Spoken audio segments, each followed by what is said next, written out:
is it you pray for?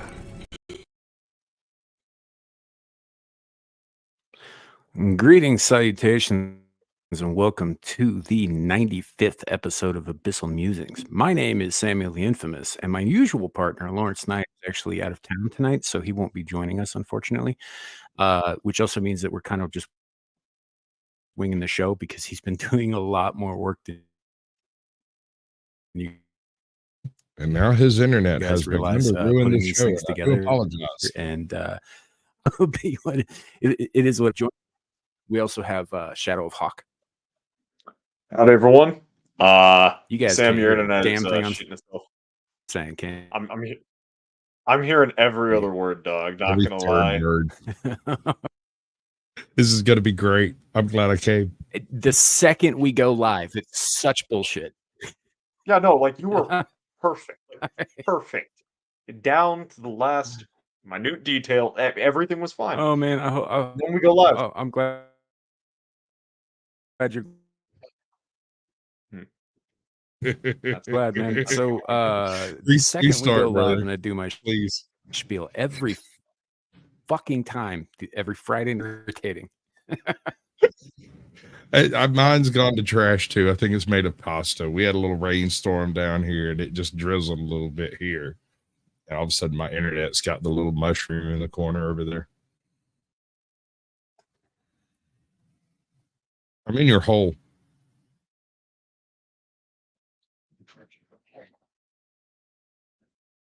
Am I alone now?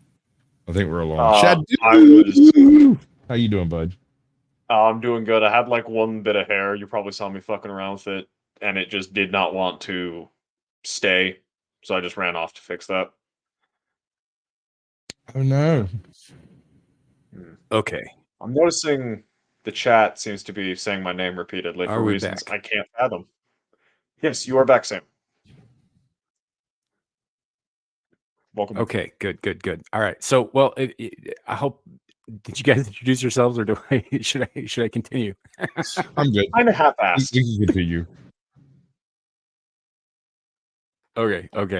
So we have Shadow of Hawk with us tonight. He hasn't been on the channel in a while because, super busy and all that. And then we also have Caucasian Sasquatch joining us this evening here for the shenanigans and also to make fun of me when my shit drops. That's my purpose. Oh boy. Yeah. So we are currently live on YouTube, on my channel, on Sasquatch's channel, and also on my Rumble. For some reason, for the last fucking 2 weeks, I have not been able to get this shit to work on Twitter. I wonder if it has something to do with the fact that I took a week off of Twitter and deactivated my account, and now I just don't have access to all the shit that I used to have access to, or what. I still got a blue check, but whatever. Elon is giving you a spanking because you dared to stop giving him attention. Uh-oh. What's he going to do to me? I'm excited. I'm thrilled.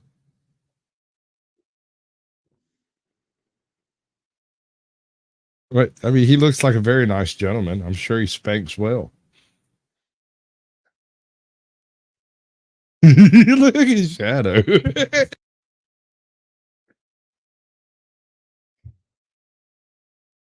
Maybe he'll let us touch the tips.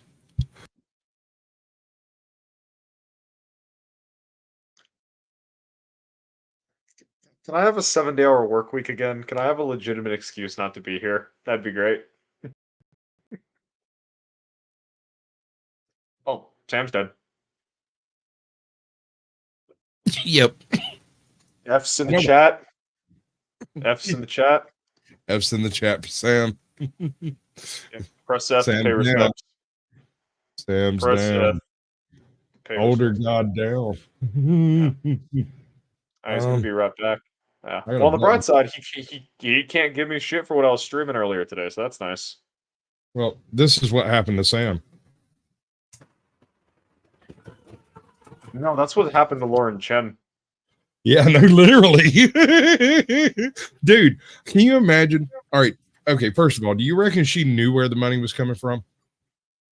See, here's the thing. I don't even know. Like, I don't believe it. Like, I do not believe. I don't know what to believe.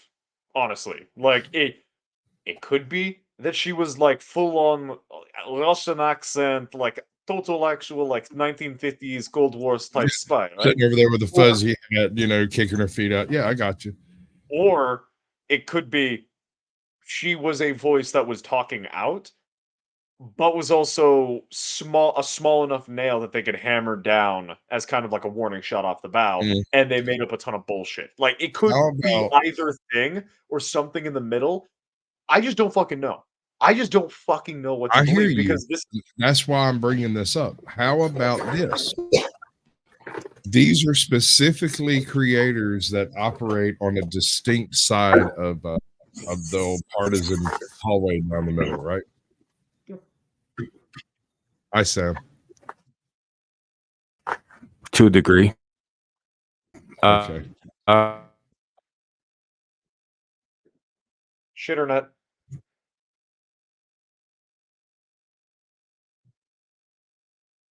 So what I was getting at is, what it if is. It's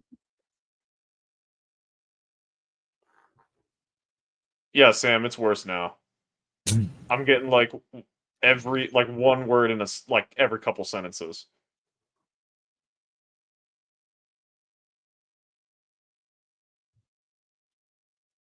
Oh, poor I'd Sam. really like to hear him screaming right now.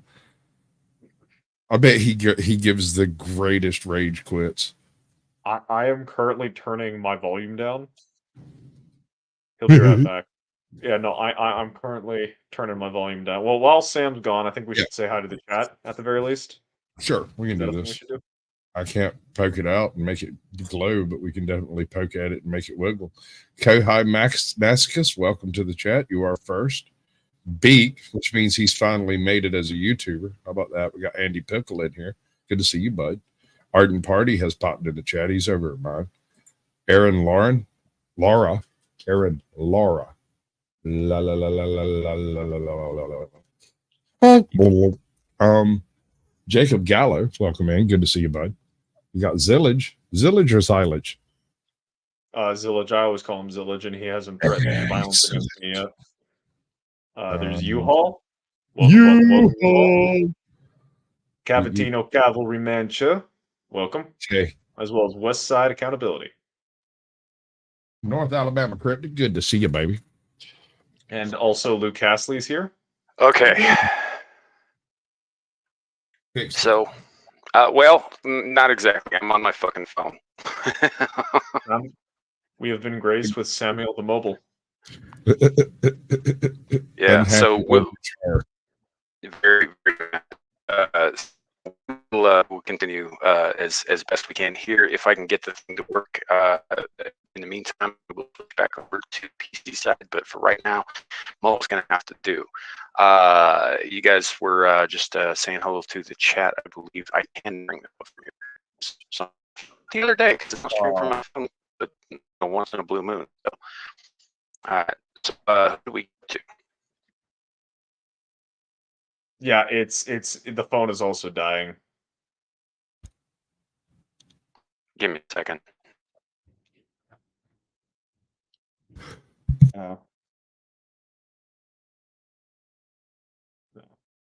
I feel bad. Yes, side.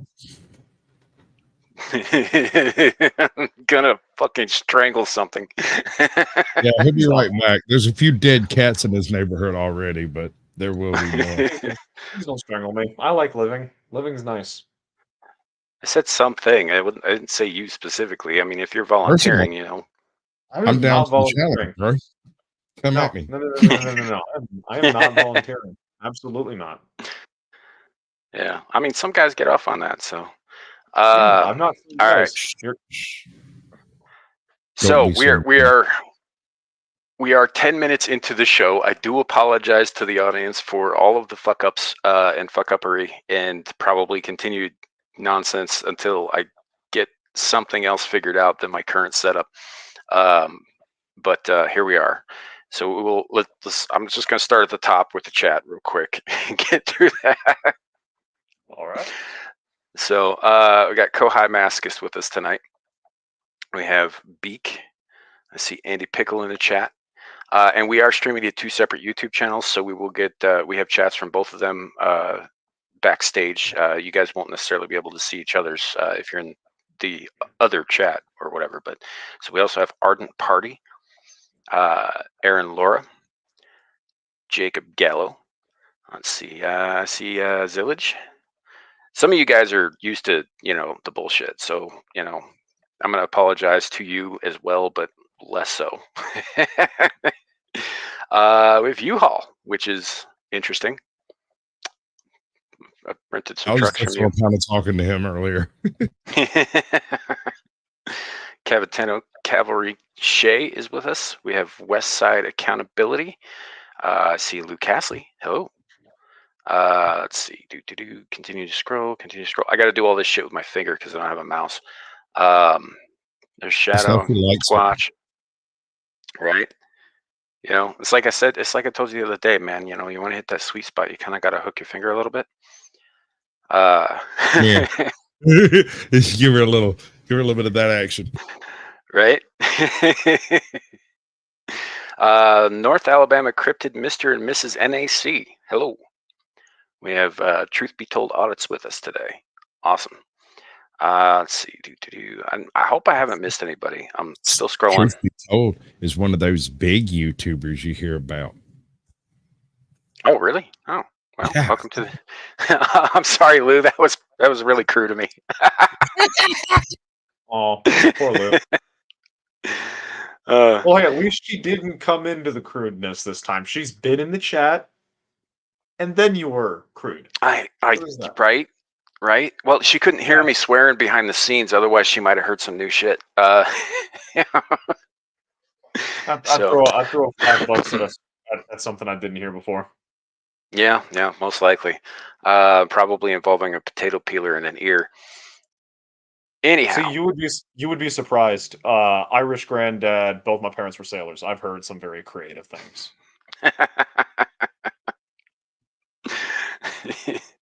Slowly getting into it. Okay. So I do apologize for the delay and for the fuck up with the tech and all of that. I have to say this. I'm contractually obligated. Yes, getting into it. That is exactly what she said. Mm-hmm. Yeah. Nice and lubed up. Just. Did you just try to make a sex joke? I did not try. I succeeded. Whether or not it was good is determinable. You'd have to ask her. Yeah. I guess the attempt is funnier to me than the reality of the joke, but we'll go with it. You spend too much time around us, I think. So anyhow, welcome to the show, ladies and gentlemen. Sorry about the mess. So as some of you guys know, Larry does a lot with this show, and lately he's been taking on more responsibility because he's been trying to get better at and sort of learn how to run streams on his own, which is kind of why there's been a little bit of a change up in the format with the beginning and the opener and all that stuff, is because there's no better way to learn than by doing, right? And so he's kind of taking that over, and I kind of got complacent in the meantime on that, so sorry. So it's your fault. Oh yeah, no, I'm fully taking the blame here, but that doesn't mean I'm not going to swear at everything under the sun. So it is what it is. All right, so I don't really have like so we're putting off the Monsters Ball thing until Larry gets back, and he's got some pretty great plans. We have some guest appearances upcoming that we'll announce down the road. All on the road to our 100th episode and also to Halloween. But in the meantime, we're going to probably be putting that off till Larry gets back because he's the guy who's running the bracket, as it were, and it'll should be pretty good. But last week I think we did Michael Myers versus Jason Voorhees, and that turned out pretty well. Ooh, that would who won? Oh, Jason. Yeah, Jason's undead. Michael Myers is a figment of your fucking imagination. So, I guess, but Michael does have pretty insane regen ability. Sure, No, sure. absolutely. Jason came back from hell once. That is a feat. Jason chopped off Freddy Krueger's head. So, like, don't even get started with me. Yeah. I could take him. You know, Let they me try tried. this. I could take him. So they tried to make the ending of Freddy versus Jason ambiguous, but it's not. Jason totally fucking won. So Freddy's pretty useless in the real world, as that movie and most of the Friday or the Nightmare on Elm Street movies prove. True. But here's the thing about Freddy that always bothered me. You see, here's the thing. When you're dreaming, you have no idea what you're doing. You're just doing stuff. You don't have any memory. You don't have any future. You're just doing stuff. You don't have your full faculties when you're in a dream, right? Come at me in the real world, bro. I'll find a chemical shed and end this shit quick. Yeah. Well, and that's how it goes. Like, he comes back into the real world, he has to play by the real world's rules, which means he doesn't get to like bend reality to his will.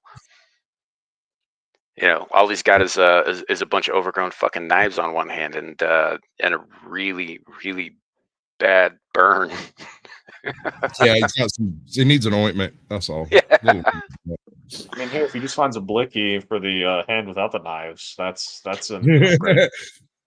You know what Just I think was regular gun.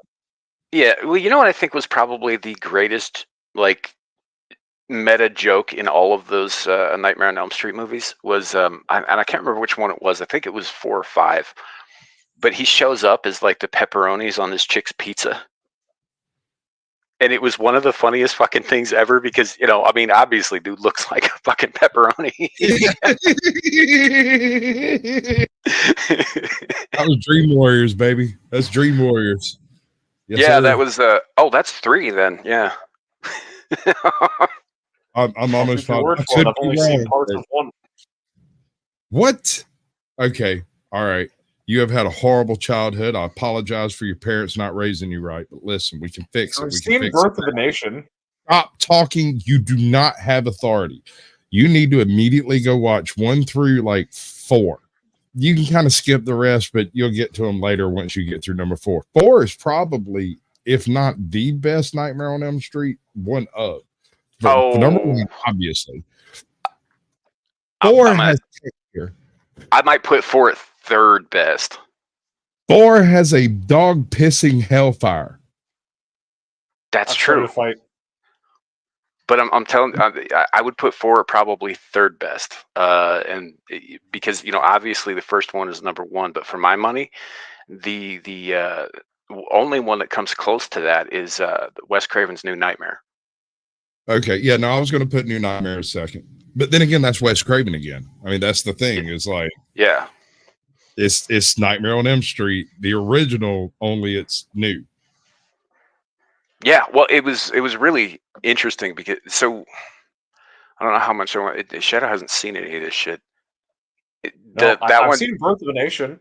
I've seen that. That's not in the series, dumbass. But it's a very good movie with a very compelling plot and a relatable. All right, but listen. Are you trying to get us canceled with you? Yes, he is. This is his effort. But the psychopaths in that film weren't fictional. The psychopaths in this film are. Okay, that's the difference. Yeah, that'd be the difference. Also, Birth of the Nation is kind of a shit movie. It really isn't great. All things considered. All right. If you want me to do this, I'll do it. I'll take 30 seconds to do this. The camera angles suck. The freaking lighting is terrible. The plot doesn't work. The interactions, the actual dialogue is utter trash. And it was put together by a paraplegic mouse in the back of a church. So, back to Nightmare on Elm Street. Yeah. Which is a damn fine film. Well, the first one is absolutely it's right at the beginning of the slasher craze. Yeah, it's not right at the beginning. Obviously, it was 1984, and like I think their first Halloween came out in 1978. Dude, you already had 2 sleepaway camps. Yeah, but it didn't really take off as a genre until Halloween. Dude, Sleepaway Camp did it. Sleepaway Camp was the very first film to have a transgender serial killer in it. Disagree. And Disagree. Disagree. Okay, wait. Psycho. Okay. No, he was dressing up as his mama. That is not the same thing. He was a woman. He believed he was his mama, though. That is just psychosis. That's not. All right, I tell you what, I'll make you a deal, Sam. I'm gonna stick a pin in this and we'll discuss this later. But I'm standing right now on the point that those are different mental illnesses. No, they are. Okay. Well, I don't know. I think I'm gonna go out on a limb here. I think transgenderism is psychosis. No, it is, but it's a different kind of psychosis. Like the guy who thinks he's Napoleon is a very different thing to someone who's bipolar. They're both. Well, either way, you believe something that isn't true objectively. But it's a different starting point. Hold on, but I believe I'm the greatest. Well, you're not the greatest, Squatch. Okay, all right. As long as we all know this. Yeah. So, but no. The whole slasher genre thing. Like, I mean, I will grant you, Sleepaway Camp happened, first, but I don't believe that it caught on as a genre until Halloween. John Carpenter, 1978. No, I disagree. Sleepaway Camp also defined the rules of your basic slasher film. Previously, it was just kind of an amalgamous kind of concept. You had things like Texas Chainsaw Massacre. You had the very, very early old monster B movies and stuff. And then you had Slaughterhouse and a couple of other ones. Was that 77 or so? Give or take. Sleepaway Camp pops out, and it is the formula for the slasher flick going forward. Now, did people realize it at the time? No, it wasn't until Sleepaway Camp 4 that you actually start getting the application of the formula, which is about the same time that Nightmare on Elm Street and all of them started getting really formulaic. Sure. Oh, you know what? Oh, I would say that it wasn't until Scream that the formula was laid out clear for everybody. Like, not everybody got that there was a formula to it. Right. Then, no, I get that. But Scream didn't just lay it out for people. It's like in the script. It's fucking exposition. Yes. To explain what's going on in the movie right now for the people in the back who weren't listening. Yeah, I love that fucking movie. So, one of my favorite parts of the whole slasher genre is the way it morphed from being scary stories to absolute shocking body horror not being bad enough. I mean, you've got to include movies like The Thing in there. Oh, well, the Thing's kind of in a different subset of horror. Sure, but it's still sort of a slasher killer. I mean, is Freddy Krueger a human? Is he, or is he an alien? No, but that's not. Well, he's a dream demon, but which is a different thing. So The Thing is like an unknown almost entirely, right? You get some knowledge of what it is throughout the course of the movie, but you never really fully understand what it is. That movie falls squarely into the cosmic horror realm as opposed to the slasher horror realm. I'll give you that. It's like Melissa McCarthy's The Heat. Like you don't know what the fuck is going on. And actually, I kind of like that movie. It's funny. I spit on your grave. There was only one moment. There was only one moment in that fucking horrible movie in like a 2.5-hour runtime that I actually laughed at, and it's when the fucking villain slammed the knife into Melissa McCarthy's leg. Like that's the only thing I laughed at. All of the jokes were fucking horrible. I was sitting there in a fucking film class having to watch that piece of shit over. Listen, Ed, you have to have some experience under your belt before some of these jokes are funny. But have you seen? No, I understood the joke. I understood. Had you seen I Spit on Your Grave, the first version? I don't know what that is. I'm not going to lie. Spit on Your Grave is a movie. I think it was made in 73, 74, something like that. It's about the first one. Yeah. First one. What's a first one? It's a revenge exploitation flick. Yeah. Well, it's a slasher movie on upside down. Right? Yeah. Yeah, so, where the final girl is in fact the killer. Yeah. Right. The girl, yeah, exactly. So chick moves to this farmhouse out in the middle of nowhere nearby you somewhere where she's going to write the great American novel. She's already started it. She had a little bit of an issue in the city. She decided to come out here for peace and quiet. Goes on a walk one morning, runs into some rednecks that grape her for days. They don't take her anywhere. They just do it in the woods, leave, go home, do their normal day, come back to the woods and have another night. And then leave and go home and come back to the woods and hunt her down again. And she survives. They leave her for dead. She survives, makes it back to her cabin, gets back to the city, and then comes back to town a couple of months later. And from that point on, it's a classic slasher flick, except she's the monster. Following it from the monster's perspective rather than the people's. Yeah, kind of. Well, it takes so Shadow. It's yes and no. Like she's a victim and she is getting revenge on the people who victimized her. That's what it is. But she becomes a monster in the course of getting her revenge. She doesn't start out that way. And the way they show that monster that taking place is by transferring from the body horror of everything that's happened up to this point to the actual slasher format when she comes back to town. And it's obvious she's the monster from that point on. So right? It's a better Last of Us 2 or Vinland Saga then.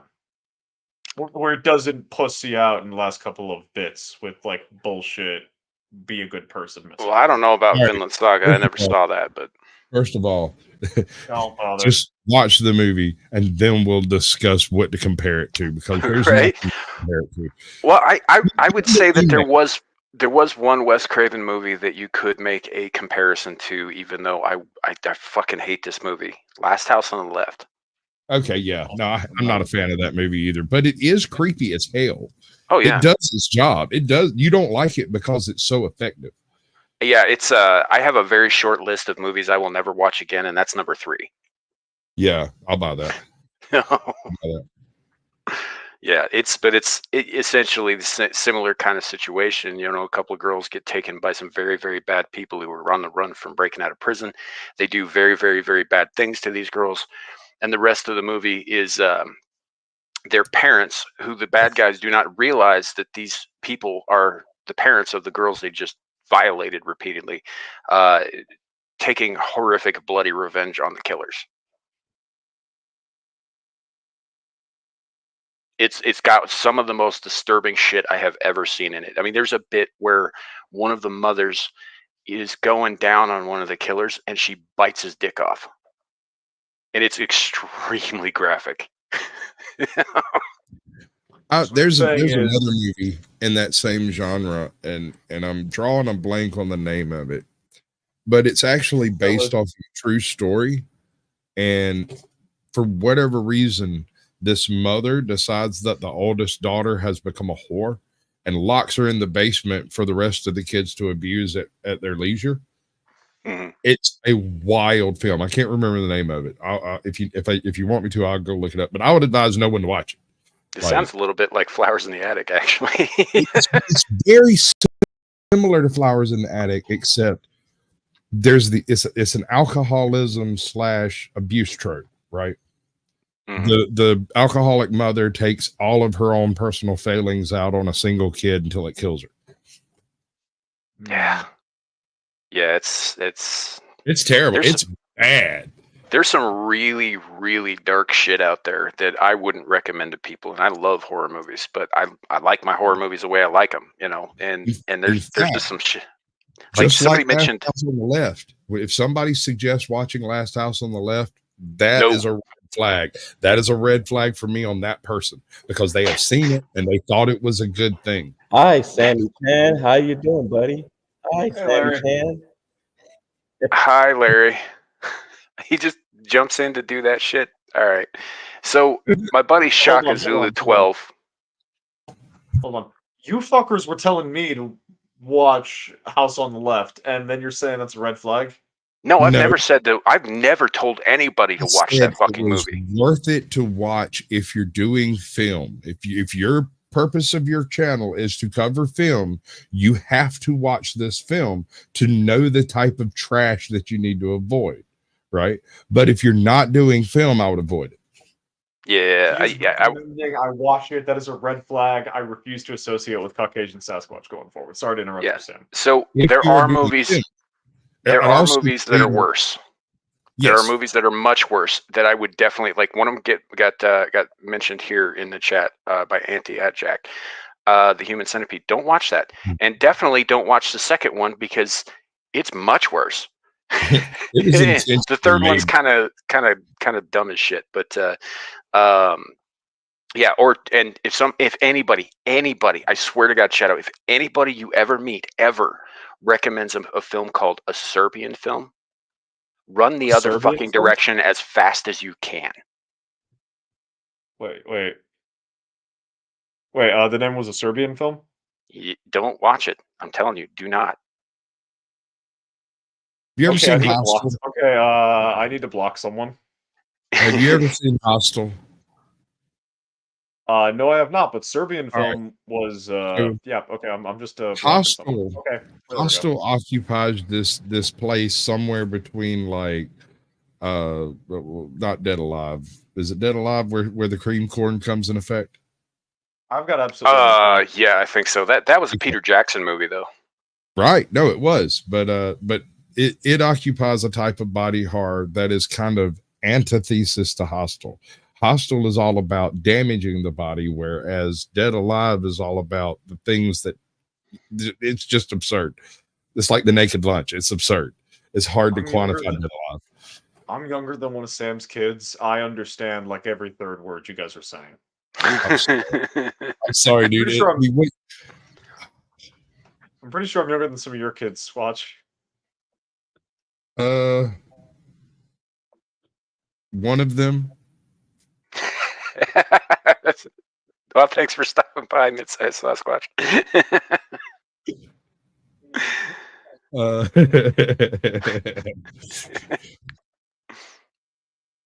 Yeah, just don't. There are certain movies that will put shit in your head that you can't ever scrub out, Yeah, and you can't I scrape know. that brain. Yeah, not you couldn't scrape it out with like a trowel. Yeah. You know. So yeah, just there's certain ones. I wouldn't recommend Human Centipede. It's just fucking gross. Motel Hell. Hold on now. All right, so let me caveat this. The first time I watched Motel Hell was also the first time I got drunk, smoked weed, and did LSD all at the same time, right? So I am not in my normal frame of mind. That was probably a bad move. It was not a great move, but listen, I don't understand why it went the way it did. I sat down on the couch, turned on the thing, Motel Hell's coming on, and I'm sitting there just going to town on this stuff. And I'm convinced it was Porky's for like the first. Oh no. Oh no. And I'm very confused, but when it starts kicking off and I realized this isn't Porky's, I started laughing and couldn't stop. So fast forward to when it gets to the really sick part in the middle. Everybody comes in from where they were gone. There's like 10 people and they walk in to me laughing so hard I'm crying. And it's one of the worst movies you can possibly be watching. Dude, that is you know what? That's like confusing like something like eating Raoul with Cannibal Holocaust. It's so much worse. Pat, do you understand what they're saying? They're speaking some kind of ancient, archaic language I don't understand. References from He's not movies. wrong. I know references the movies that Let me put it this way, kid. Let me put it this way. Cannibal Holocaust was a movie that was so convincingly horrendous that the director and some of the producers were actually brought to trial by several countries' governments over this shit. Yes. It wasn't because of the terrible plot. Also, all of the animal, stuff that happens in it is real. Was it an Eastern European film by chance? Because I know that they don't have animal protection laws. No, it was made here in the States. Right. Yeah. I know Come and See, like the cow that gets gunned down is like an actual cow getting gunned down, and they actually the actor for the main character got traumatized because he had actual live munitions flying over his head for that scene. Yeah, well, like in this Pretty case, horrifying. they torture, mutilate, kill, and eat animals, and none of that shit was faked. But Yeah, the no, they all the torture human people stuff was. and eat animals on film. You watch it take place. So, yeah. They also do it to people in the course of the story, but none of the people harm was real. But it was very, very convincingly Very shot. convincing. So Very that's like convincing. In that's fact, stripped from Cannibal filters, got it. Holocaust is the reason we have cheesy effects. Yeah, it is actually. You know good and well some of these boys out here could convince you, could make you believe you just witnessed somebody have their chest cut open and parts pulled out. You've seen The Thing, you've seen The Fly, you've seen movies that you know could have been much, much better if they were permitted to be more real. But even like The Walking Dead and whatnot, all of the zombies in The Walking Dead are cartoonish. To an extent, yeah. Yeah. I Enough. mean, they Just do their enough. best. It's got to be realistic enough that it doesn't break immersion, but they're not going to go to the certain level of realism because, because of what happened to the guys who made Cannibal Holocaust. It would Actually, be really, really funny if they actually did kill people. They just had a really, really good legal team. That's not funny at It's all. hysterical, sir. It is only funny if you're not one of those or on YouTube. Either one of these, it's funny, but then it's not Or- funny on YouTube at all. No, it is on disagree. I think Rumble it's though. hilarious. No, but they didn't do any of that shit. But anyway, I would not recommend watching that movie because it marks people. Well, I mean, also Full Metal Jacket is kind of Sure. a really strange good one movie. because you can actually drop Full Metal Jacket into several different genres of movie depending on how you interpret what you're seeing. If you assume there's an unreliable narrator at the very beginning, then everything in it could be either some level of dream, vision, trauma, you know. Full Metal Jacket or Full No, Metal not Jacket, yes, sir. Yes, sir. Andy, All right, if you were so- Andy talking Pickle. about I had a Generation girlfriend 4. once who used to masturbate to Faces Watching of Death. faces. Dude, I worked at a movie store for years, and Faces of Death was like the whole series was one of the things that we didn't rent, but was behind the counter. Yeah. Just want to clarify something. You watch this kind of shit, right? But you call Berserk, and you can't see my hold on. No, You call I Berserk- don't watch this shit anymore, kid. That's why I warn people against it. I have seen you a call lot of it, that- you call unfortunately. Berserk porn. I'm not happy about having seen it. I I'm think not you're either. mistaken this year. X to doubt. I believe you are perfectly happy having seen it. I Yeah. worked in a movie store. I had to watch these things because if they don't function or somebody stuck a freaking cheese sandwich on the tape and it's going to stick in the VCR, it has to happen to our VCR or we have to fix it. Yeah. I got to clear You this have up to- here real quick. So regarding what I said, Andy, about the whole Faces of Death thing, yes, she did used to masturbate to things like Faces of Death, and we're not together. We haven't been together in like 20 years, man, and for good fucking reason. Bitch was crazy. Have you seen The Last Outlaw? I don't think so. Probably one of I just drew a blank on his freaking name.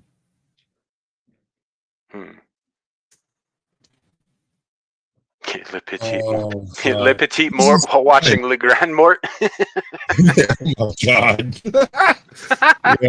You get the participation trophy of the night there, Andy. Congratulations.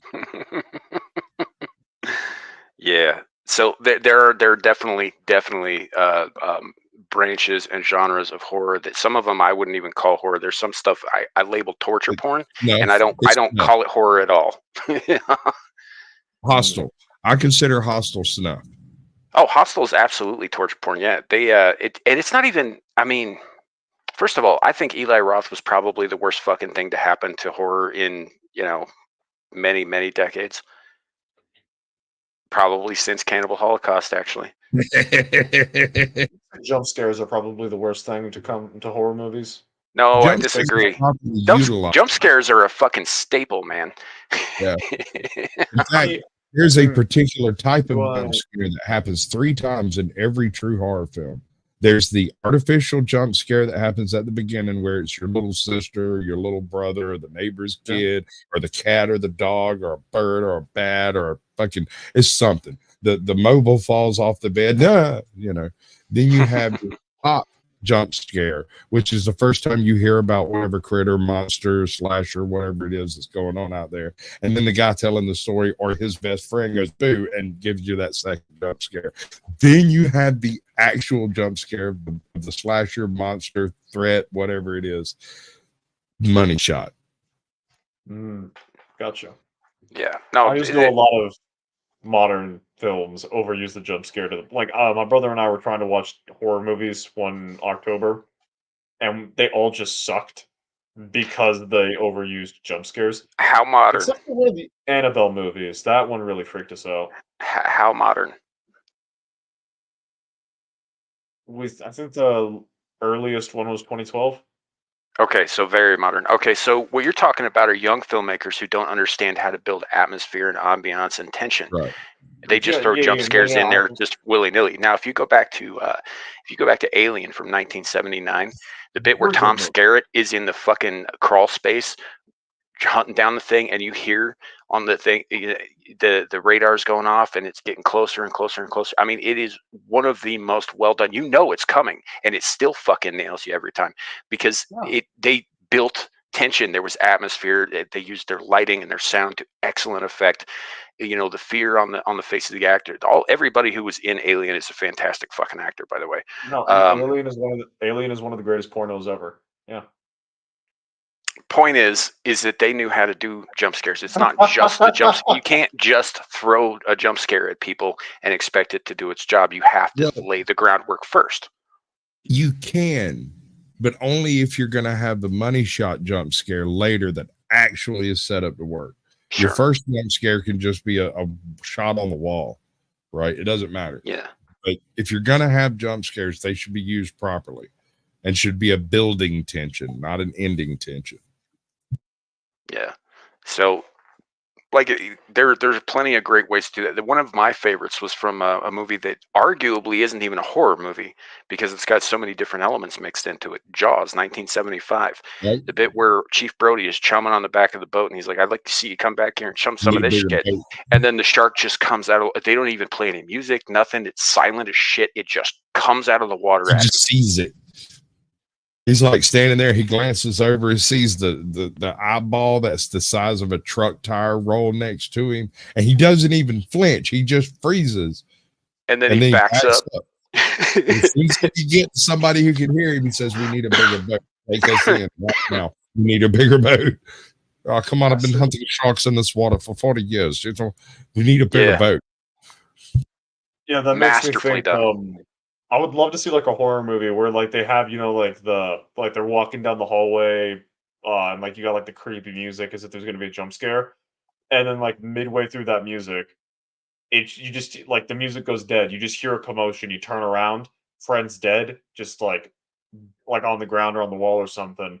Don't even see what did it, and it's just silence, silence, silence. Next scene. Yeah. I think that'd be like a really interesting because you'd expect the jump scare, and the jump scare never comes. That'd be a pretty interesting thing, I think. Well, that happens in older horror movies, you know, where they had to utilize every tool to make an effective movie because they didn't have huge budgets. So right, that's and now the you jump use the scare volume. would be built, miss, built, miss, build up, jump scare, and then more build up right after that were them running and trying to escape and stuff. It's And then Stephen King includes Twisted Things. Well, those are novels. That's fair. that's a different kind of build up because you know you can see every word on the page. It's a whole other thing. Most of that takes place in your imagination, which arguably is more effective. Like take Alien for example. You don't even see the whole thing until the final bit of the third act, right? It's almost always either partially obscured or off camera or whatever.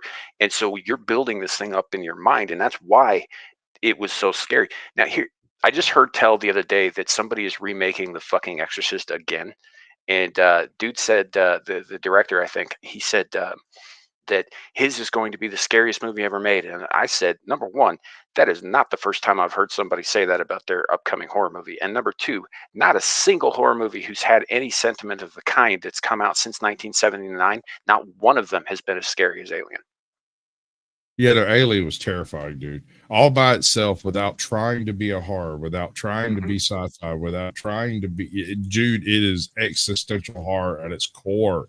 Mhm. Amazing. Okay, let's turn this on its head a little bit though. What did we learn from slasher films through the venue of spoofs? Definitely don't have sex. Yeah, Never exactly. say I'll be right back. I mean, if you want the playbook, man, watch Scream. Watch Scream, right? Well, have you ever seen the one called "I Know It"? Don't scream unless you know what I did last summer or something. I can't remember. I'm pretty sure I did, but I'm pretty sure I was drunk at the time too. Dude, it's okay. First of all, on its surface, it's a horrible film, but if you sit down, like rather than being drunk, if you're sitting around and you're bored, just take a look at all of the stabs it takes at all of the different horror. If you're steeped in horror like I am, it gets funnier as you go along and realize that in the background sometimes they have some really deep cuts. You know, there's this one scene, and they don't explain it. This is the best part. This is the part I love the most. It's just a scene in the background that's from another movie that you may not remember from that movie. It's not a primary scene. It's not a major scene. It's nothing that anyone would notice to be able to say, hey, you're stealing content. But it is there. And so, like, at one point in time in this movie, there's a scene where I think chick runs over the dude with a lawnmower. And that is the scene is set up straight out of like Sleepaway Camp 3 or whatever it was. It might even be the same cabins. I don't know. But there's no build up for it. There's no prep for it. There's no explanation. It's somewhere between the scene of the chick running through the sprinklers and then the stunt double tripping and falling down while they're running through the sprinklers. It's dumb, dude. It's so dumb. But it's so freaking dumb that once you get over the stupidity that is being just flounced upon you, because everybody in horror movies are stupid, and these are the stupidest people ever. Right? Yeah, again, I reference you to Scream. You know, when some dumb blonde big-titted bimbo runs up the stairs instead of out the front door. Which is a quote, by the way, if anybody out here hasn't seen Scream, which has been out for almost 30 years now, go watch that. But that's almost a direct quote from the final girl in that movie. Which is funny because what's her name? Now I can't remember her name. She was in E.T. as a little kid. Drew Barrymore? Yes, Drew Barrymore. Drew Barrymore dies exactly that way. In the first like 10 minutes of the movie. Am I the only one that fell in love with Drew Barrymore when she did Firestarter? I don't know who that is. You can bitch at me if you want to, but we're the same age, so shut the fuck up. I was like 7 or 8 and saw Firestarter, and I told my dad that woman is going to be a star. He said, "What woman?" I said, "The little girl." She's like, "You really think so?" Nobody ever heard of her, seen her nowhere. Nobody knew nothing about her. Like, that's a star. I did the same thing with who was the chick that played Natalie Portman. Natalie Portman when she was in Leon. Oh yeah, The Professional. The Professional. Well, yeah, The Professional. I watched it and then left my home before work, stopped by the movie store and picked up a copy of it, went to work, and then when I got off work, I went by my buddy's house and just walked in and took what he was watching out, turned off his game, stuck in Leon and sat down. And he's like, "What the hell are you doing?" I said, "Just watch." And after I don't know movie, if it's just Google is not giving me good images, but I don't see what you're talking about. Firestarter? Drew Barrymore. She was the child in Firestarter in the first Firestarter movie. She was the little girl that burned everything. with her brain. With her brain. Gotcha. Yeah, it's about a pyrokinetic. Yeah. It's a Stephen King book, actually. Yeah, but it wasn't really a horror novel as much as it was. I don't know, kind of a. Welcome in. I don't think it really was though, man. It was because it was more about her on the run from the authorities. Yes, but the horror part of it was the fact that anyone who helps her could feasibly get killed any second if she has an air. Sure. But it was like Escape to Witch Mountain if they killed people. Are you talking about Chucky, Charlie? Charlie who? Which one? The I don't know, the twins, the alien twins in Escape to Witch Mountain. Oh, wow. It's been a long time since I saw that. Haley Mills played one of them way back in the day. Wow. It was a Disney flick though, so obviously they didn't kill anybody with their fantastic alien mind powers. But if they did, it would be Firestarter. Basically, yeah. No, it'd be like one of the twins got away.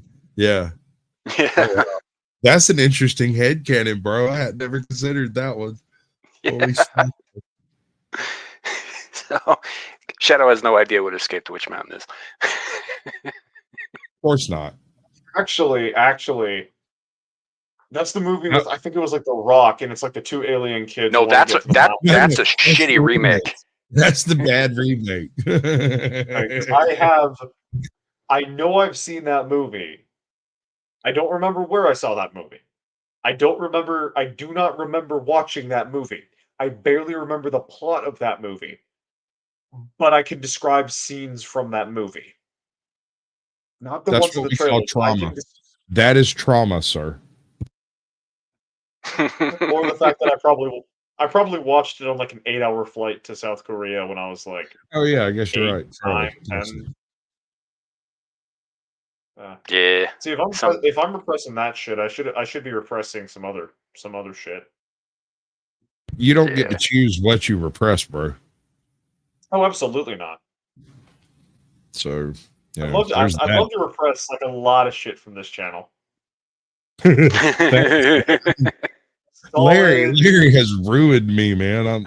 A solid 60% of the time that I've spent on this channel, I would just gone, please. Gone. Yeah. Brings to mind the anal rail gun. It's more than me, so I'm fine with that. Anywho, but yeah, now there's like Firestarter was good though. It was a pretty solid movie. But it wasn't, like I said, I even though it's a Stephen King movie, so is the Green Mile. Green Mile's not a horror movie either. So was Shawshank. Shawshank Redemption is a Stephen King movie. Yes, you're not wrong. But it depends on how you interpret the story. Once you introduce an unreliable narrator, it becomes somewhat of a different story, right? Think about the premise from John Coffey's perspective instead of the head screw. When you're looking at Shawshank Redemption, think about it from Andy's perspective instead of Red's. That is a horror, sir. No, fair enough. So, well, I mean, it is, and it's certainly a prison movie. It's certainly a crime drama. The Sisters, bro. Oh, if anybody's interested, Scully in the chat, just drop your link. We did the Tarantino version of the script that was AI written for the Shawshank Redemption, where I was the hardest screw to ever turn and walk at Shawshank, and I loved that whole thing. It was great. I had tons of fun doing it. Great cast. It went off without a hitch. There was even a scene where somebody said something about dropping something, and someone knocked their mic off, and it sounded like it. It was great. It was great stuff. Yeah. So, oh yeah, Scully Pop says that was fun. Hell yeah. Yes, tons of fun. We did the Wizard of Oz. I actually caught that one. Yeah. It was fun. You know what? I did catch that one, and whoever you guys got, I don't remember his name. Whoever you guys got to do the Cowardly Lion was badass. He was fantastic. Dude. Listen, I showed up to read for the Cowardly Lion because put him up. I got a good Cowardly Lion. Homie just blew me out of the water. I didn't even bother. I was like, nah, man, he's got it. And they were like, nah, give it a shot. I said, no, I know when I'm bested, he's better than I am. But then again, it turns out he's better than me in a bunch of voices. So, you know, it makes sense. Yeah. I got Sorry about the cough there, folks. I didn't hit the mute button in time. Normally I try to keep that behind the. But yeah, no. So anyway, point is, Shadow, I guess we're trying to expand your horizons a little bit. There is a wide variety of films out there in numerous genres, but I mean in horror in particular, right? That I think are worth watching. But there's also a bunch of ones you need to avoid, like fucking landmines.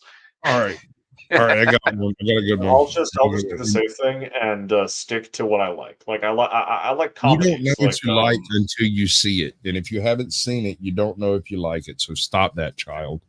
No, I've seen horror movies, and they're either like bad, so I don't enjoy them. Here's another genre, totally different genre, falls firmly in the horror genre if you look at it that way. Black Devil Doll from Hell. If you have never seen this film, it is worth watching just to know how not to film a movie. It was specifically built. It was probably filmed for $48 by some crackhead. Homie had a puppet, and it's basically Chucky for black people with no money. It's hilarious. It is hilarious. It's like everything that a horror movie should be except good. Yeah, no, I'll stick with comedies like Saving Private Ryan or All Quiet on the Western Front, stuff like that. Stuff that makes me laugh. Did you just call is a comedy? Did you just call Saving Private Ryan a comedy? The one I'd be more concerned about is All Quiet on the Western Front. That's the one I'd be concerned about. It is a comedy. I have heard many things from many veterans since that movie came out.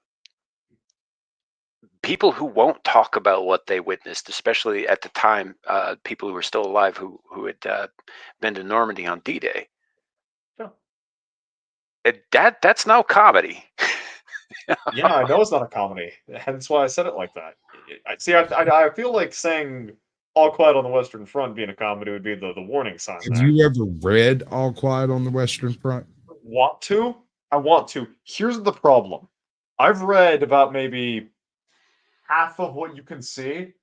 No, I've got more shit that you can't see that I haven't read. I hear what you're saying. I'm not allowed to buy new books. What I'm getting at is there are just the movies, all versions of All Quiet on the Western Front are done well, but it's really hard to convey.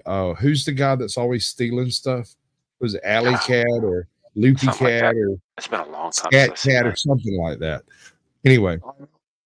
That character, something that you don't realize in the movie because they keep the same person in that role for continuity's sake. During the book, that cracker dies, and another thieving ass dude kind of takes his place, but they don't bother changing his name because, well, he'll be dead in a week anyway. And he is. And another shifty ass dude steps in and takes his place. And so the guy that's known as the cat or the whatever, he's just the dude that gets things that's in the company, right? He just gets stuff. At least the most recent one got the thing that like Paul was dead from like dysentery or something a week before the final battle even happened. He wasn't even a part of it. You find out midway through that he didn't die. He didn't even get like the send off of fighting. He died from something else. Yeah, I mean, there's lots of details in the book that just don't transfer to film. They just don't. Yeah, like it's a completely different media, and also when you're making something for an audience and you want to make money, especially an American audience, I can think of a very specific book to film adaptation that was butchered and mangled and brutalated to appease the American audience fairly recently. And you're never going to get a one-to-one, but All Quiet on the Western Front, beautiful movie. At least the remake. Let's take a stab at that. The newest one. Let's take a stab at that. What's the best book to film adaptation we've seen? I would not say book to. I would not say. Are you talking accuracy or quality? Let's go quality over accuracy. Quality over accuracy. Okay. if we're doing that, not film, show, the Saxon Tales to the Last Kingdom show, the show itself, in many ways, is a bastardization of the books, either due to budgeting, like for instance, in the first book, the main character does a lot of stuff with like ships and naval battles, but the BBC didn't have the budget for that, so they cut that plot line completely. And then like kind of shambled some of the stuff from that into a different plot line in the book. And then they cut characters, add characters, what they do. I'm But in going to regards upset to Sam. but in Oh boy. regards to like emotional weight and drama, the show improves upon the themes of the book. So in regards to quality, it's one of those cases where the show adaptation is actually better than the books in some ways, and that's why I think it's the best book to show adaptation. The most recent Dune. No. No, it was not a good. All right. I'm not speaking of quality in the sense of accuracy to the tale. I'm speaking of quality into like the dedication to the scene work, right? I think that it is certainly better put together than a lot of things, but there are still some glaring things in it that kind of take it down a notch for me. Like, for instance, Zendaya's entire fucking performance. I'm not even talking about the butchery they did to Johnny's character. All right, no. She doesn't count. She's just make her an extra. It doesn't matter that she's a star. Just kick. Bro, I remember when I saw her in the theaters. When I saw that it was Zendaya, I was walking out of the theaters. My dad, I go, I don't like that it was Zendaya. I feel like they're going to, no, I'd seen so after I read the book, after I'd read the book, I was talking to my dad about it. My brother walks in as I'm talking about it. My brother just jokingly calls me a racist because he, for whatever reason, likes Zendaya. My dad's like, you don't know, you gotta wait until it comes out. Guess who was fucking right? That Zendaya's inclusion ruined the character. No, Thank you, I don't American believe audience. I don't believe it was Zendaya's inclusion that ruined the character. I think that the writing ruined the fucking character. I think Zendaya has gotten a big head because she gets hired for all this stuff, and so she feels like she doesn't have to actually put the effort anymore. I have seen that girl act well. I know she can. She just is choosing not to. Yeah. Right? There's a couple of things in there that bothers me that specifically she could have improved if she'd have just put forth effort. Yeah. In the book, one issue in the books is freaking Fremen women don't ovulate like normal humans. They are so inundated in spice, they all have a slight Bene Gesserit kind of effect on their own bodies. Mm-hmm. Most of them can't do anything else, but they can regulate their own ovulation cycles. They don't get pregnant unless they choose to. So the entire arc of her becoming pregnant is because she chooses to, not because anything else. It wasn't an accident, oopsie kind of thing. Oh, shucks. Well, what are we going to do? No, she chose to get pregnant during a time of war because of who it was she had an opportunity to reproduce with. And by the way, which they left almost entirely out of that fucking movie. Like they put in some of the relationship building and stuff because they foreshortened obviously the amount of time that it was supposed to take. It's supposed to be 2 or 3 years, I think. And in that time, she bears Paula's son, 14. Who was the first lead of the second, who ends up being killed when Fade Ralpha takes out their home siege. Mm-hmm. Right, all of that was just left out of the movie, and I can forgive that. Like I said, like you were saying, Squatch. If we're talking about just sheer quality of actual filmmaking, then yes, I'll give you that. I would say that Dune 2 is better put together than for the first part because the first part wasted too much fucking time on long shots of pretty things. I disagree because I have to disagree because the final third of the film is just way too fucking rushed in part 2. It should have been. It's compared to part 1. Look, that's what I'm saying. That comes from the fucking extra long shots in the first movie. They wasted too much time, so they had to cram a whole bunch of shit together in the second movie.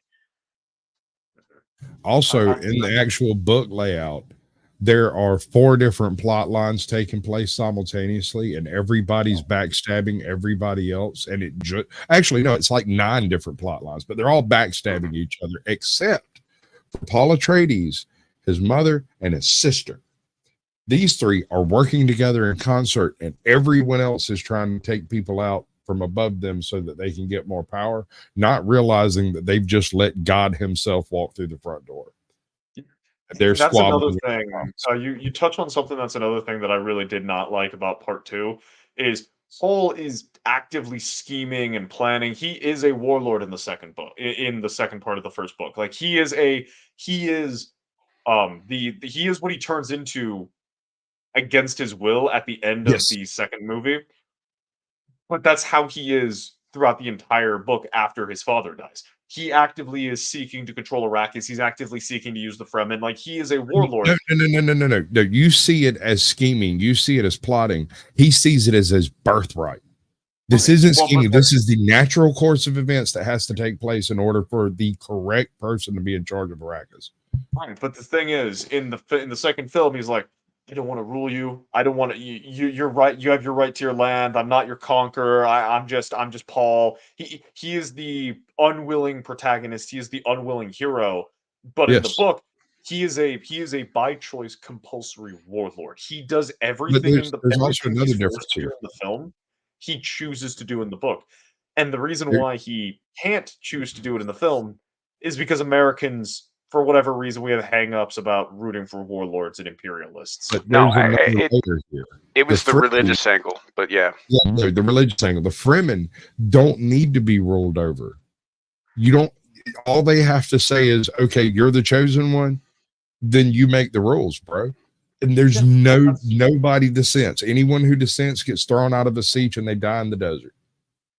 Didn't happen to Johnny. Another problem with the second movie. Once again, yeah, but Chani also, like, again, this is not like the, as Squatch said, it's not the one-to-one, right? Because in the It's book, not. she doesn't fucking dissent. She's behind Paul every step of the fucking way because she understands who he is and what his path is, even if she doesn't see the path herself, the golden path. He does, and she trusts him, and she believes in him. She She's not hears a- his voice when he's thinking, but he can't. She can't understand what's being said, but she knows that he's had a sudden thought that is impressive to him. She looks over at him, nothing. The Bene Gesserit face, nothing. There's nothing there. She's like, I swear he just said something. But really, she has so much spice in her from living there, and he is so tweaked up on spice, like really high quality spice, refined spice, that he's broadcasting a very small bubble of his intent. And she stays right in that crap like it's smack. Like she loves it. The power that he exudes, she loves it. I would like to, What's up, Joko? Judd, welcome in, y'all. Yeah. I would like to answer Squatch's question myself, as far as like what I think probably, while not necessarily like a one-to-one. If I'm going one-to-one, I'd have to say the first Hellraiser movie, the original, because it is I do apologize. very, very, very close. It is very close to the actual novella that it's based on. There are a few key differences. Like in the book, Kirsty is a family friend. She's not Larry's daughter. The Cenobite that's described as Pinhead appears is in fact androgynous to the point of almost being female. The engineer is a naked lady and not a weird upside down scorpion thing that chases people through hallways. There are some differences, but otherwise the story is beat for beat pretty much exactly what it is in the novel. But if I'm going with just like how well made the movie is from the novel and not necessarily one-to-one, I'd have to go with Annihilation.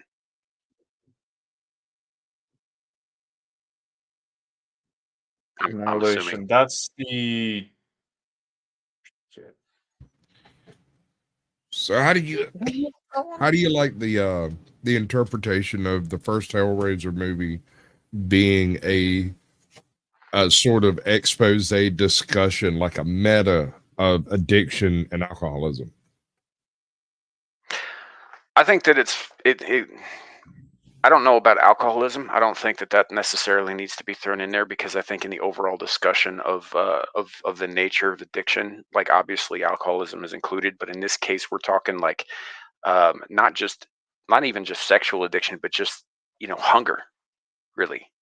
never-ending hunger, never being sated, which is, of course, what leads you to hell, essentially. Yes. The reason I include alcoholism, there's another movie that has weird connotations. Like I'm a big fan of the unreliable narrator. When you include the idea of an unreliable narrator, there's a lot of things that become more possible in movies. Like your suspension of disbelief can be cast a little bit further afield. Like I was saying about Seven actually being a Riddler film. Or the Batman actually just being Seven with Batman tacked on. Sure. You get what which I'm is saying. generally how I look at it, but they were both directed by Matt Reeves too. It's kind of his whole shtick. Read some shit about his upcoming sequel to that too that I'm not super fucking pleased about. But yeah, I guess, you know, I could see the argument for alcoholism, but just in the context, really in the context of the nature of addiction. Addiction for Hellraiser. House is about alcoholism. Sure. And also extremely funny.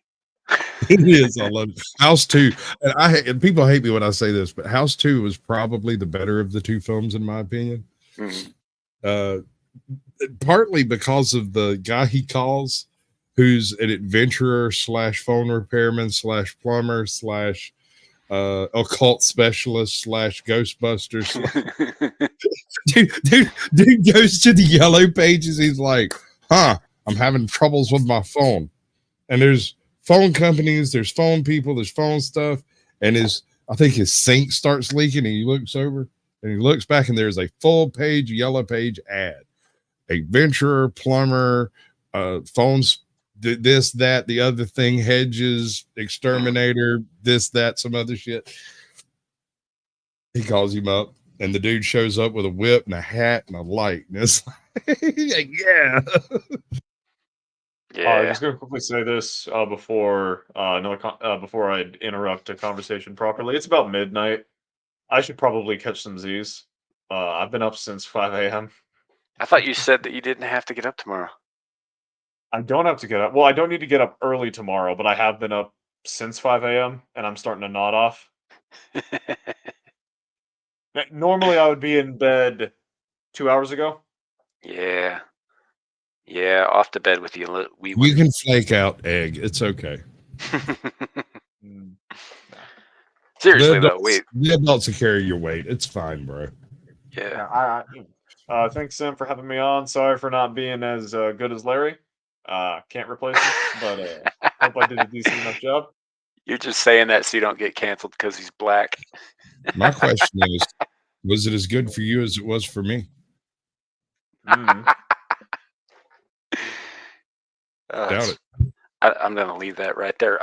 So before you go, please do pimp your shit, including the fact that you are now a brony. Fuck you. He's having little adventures in Equestria earlier today on his channel. Folks, go check that out. No, I was on Griffiths. I was on the Griffin continent. Griffiths, not fucking Equestria. No, I'm not setting foot on that fucking hell continent. No.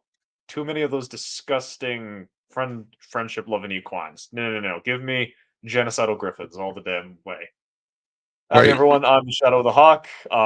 As Sam just did state, I was playing Hearts of Iron 4 Equestria at War on my channel on episode 2, playing as the Griffonian Empire, attempting to scrub away the filth that is the ponies and establish a new Griffin Reich on the world. I'm probably getting Sam taken out for that language. I apologize, Sam. I do those streams whenever I've got an afternoon or an evening free. I tend to post them early on Twitter beforehand, so keep an eye over there. I also, Monday nights, when I've got the chance, I do Hawk Talk, which is basically just I pick a topic, I start talking. Link to the StreamYard is in the chat. Feel free to join. Those start around 7:30, 8:30 Mondays. I have a Wednesday night D&D stream. Starts 8:30 p.m. I've got a bunch of really cool people there. Talk to Andy about it. He's always a regular in the chat. You can check out my bad takes and my good takes over on Twitter. And then my coffee page has some original Iron Age content. Bit pretty big writer's block spell, so nothing new for a while, but I'm going to try to fix that. And then I'm actually currently testing out recordings for some readings of these books right here, the Conan series from Robert E. Howard. Going to be including some of the images I've got from my comics and all that, as well as some half-assed voice acting. Might be something cool to check out on my channel. Keep an eye out for that. And yeah, that's about it. Sorry for the long-winded explanation. I'll be No, going no, now. no. You're good. I would like to also point out that while you have had a Hawk talk for a while now, so apparently Haley Welch is starting a podcast as well, and it's also called Hawk Talk. If she comes for me, I have fucking evidence on my You know, channel that you while I know, haven't been spit on consistent, that I've had mic. that fucking name for months. Fuck these people. If I get that accusation, if I get that fucking accusation. No, she hasn't started yet. I know you've been doing this longer. I just think it's funny that you're using Hawk Talk. I'm gonna get some motherfucker in the chat. I'm gonna get someone in the chat going, you're just ripping off that Hawk Tua chick. I'm gonna go Dexter on their ass. I'm Honey gonna go down. Dexter fucking Morgan on their ass if No, I I get know that. you, bro. You're not going to go Dexter on them. You're going to go Jay and Silent Bomb Strikes Back on them. Which Just I don't order know the what that kids is. I'm at. quantifiably more terrifying. I don't know what that is. I'm concerned now. Did you call us fucking clown shoes? That man called me a clam digger, man. Oh, Niger. you need to go watch Jay and Silent Bob Strike Back. You know, I'm going to have to kidnap this kid, take him on a road trip, lock him in a little booth with nothing but a TV. No. I've already got Road some other trip. people talking about road trips. One of them threatening We'll to make a kidnap team me. out of it, dude. You won't have a choice or a chance. No, not happening. I've already got one person threatening to take my kidney if I don't go on a road trip with them. You're not doing that as well, Squatch. Bad Squatch. I'm not talking about kidnapping you. I'm talking about like getting you really, really drunk, getting you to agree with it, and then getting in the RV, and then you're in Arizona. I had to sit through a fucking 30-minute presentation twice to be explained why that is a bad thing by my college. So please no. Oh wait, no, I'm not I hate sexually Candy, attracted to you at all. I just want to get inside your mind. Yeah, your mind. I'm gonna fucking go. Bye. You know, that's Just think- probably one for the Night, mind y'all. goblin there, Sam. Just think of the blood as lubrication, boy. See, Shadow. That's right. You know, that's probably one for the mind goblin. Right? Oh man, he's a good kid. Definitely go check out his channel and wherever he pops up. You know, he knows his shit within his specific interests. He's very, very knowledgeable about these things. Between like, what is it, 1740 and about 1894. Yeah, well, it's like anything between like say the Battle of Thermopylae and 1945. Everything between 1945 and now, not so much. Yeah, it's like he hasn't even been on this planet for the past 30 years. Yeah. Well, I mean, know. He only lasts 19 or so, but it only for the last 15 or so. But tomato. It's always interesting getting the perspective on the past from somebody who wasn't there for it. Because you always get like the distilled version of the zeitgeist truth, right? Mm-hmm. The things that people believe are true, when reality quite often isn't nearly as nipped and tucked as all that. Well, that's one of the things I saw this meme the other day that really just tickled my fancy, you know, in terms of like history and like all the stuff that people are saying now. World War II has been a really big topic for a long time, and it's actually exploded again here recently on Twitter, particularly to do with certain things that we're not supposed to criticize or question, or, you know, it is what it is. Whether I agree with those things or not is not the issue here, but the fact is people are talking about them again. And the problem that I'm having is that, you know, aside from the why can't we ask questions about things, I'm not saying that I know everything either. But you know that old adage about how history is written by the winners, right? Yep. They're always assuming that the winners have always been the good guys. Well, since history is written by the winners write it as if they are the good guys. Yeah, yes, but future generations just assume that they were telling the truth about that. Right. And that is the wildest thing. I mean, if you think about it, take Sparta. So everybody loves Sparta. Sparta's yay, Sparta, but that place wasn't cool, dude. No. Like, it was wildly communistic and strangely collectivist at the same time. You know what I mean?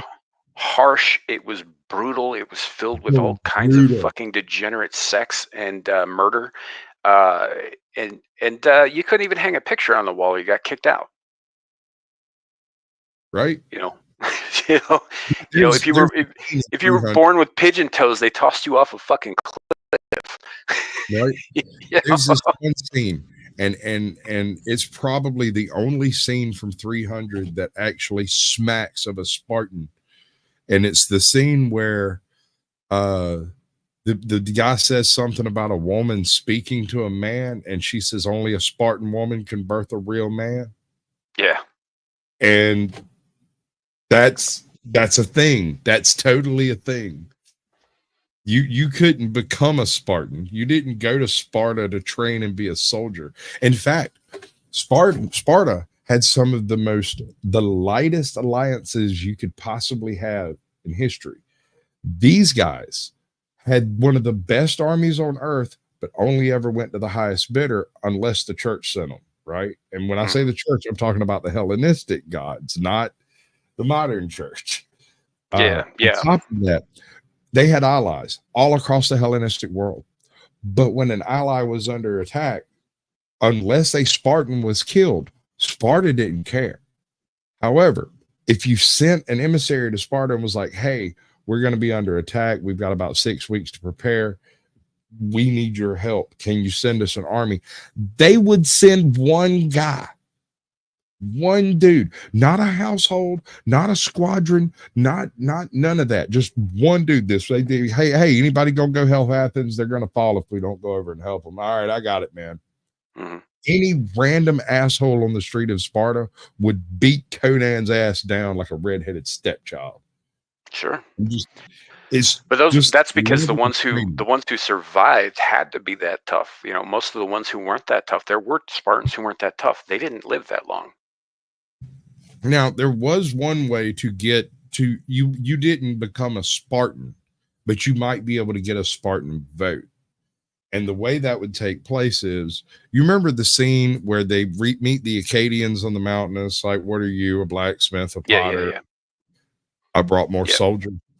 If one of them boys proves himself on the battlefield, they might take him with them when they leave. Sure, but they'd never be a full citizen. Not a Spartan. Yeah. Now, he might get a vote on some things, but he would not get to vote where they go to war. There's a lot of stuff. There's a whole lot of stuff that he would not get a vote on, but he would be allowed to come into the gates to do business in the market. If he married a Spartan woman, he might be able to cast her vote. Sure. If he fathered a Spartan child, then he might be able to cast the child's vote. There were some weirdnesses in there. You just had to be a spiritual Spartan to be able to get in, and you had to be real. You couldn't fake it. Yeah. Well, there was some stuff that was a little bit accurate in that book, but in that movie. But you got to keep in mind that movie is Zack Snyder's interpretation of Frank Miller's graphic novel, which is very loosely based on historical accounts of the Battle of Thermopylae. But some of the stuff in there was a little closer to accuracy than they say not. And the stuff I'm talking about, though, was not like, Spartan society so much as it was about the priests and the oracle. Yeah. Because they would take these underage girls and they would drug them to within an inch of their sanity. Right. And you'd go to the priest and you'd be like, hey, should we do this or should we do this? And they'll be like, I'll be right back. Let me consult the oracle. And then he'd go and rape this underage drugged up girl and come back with an answer. Right.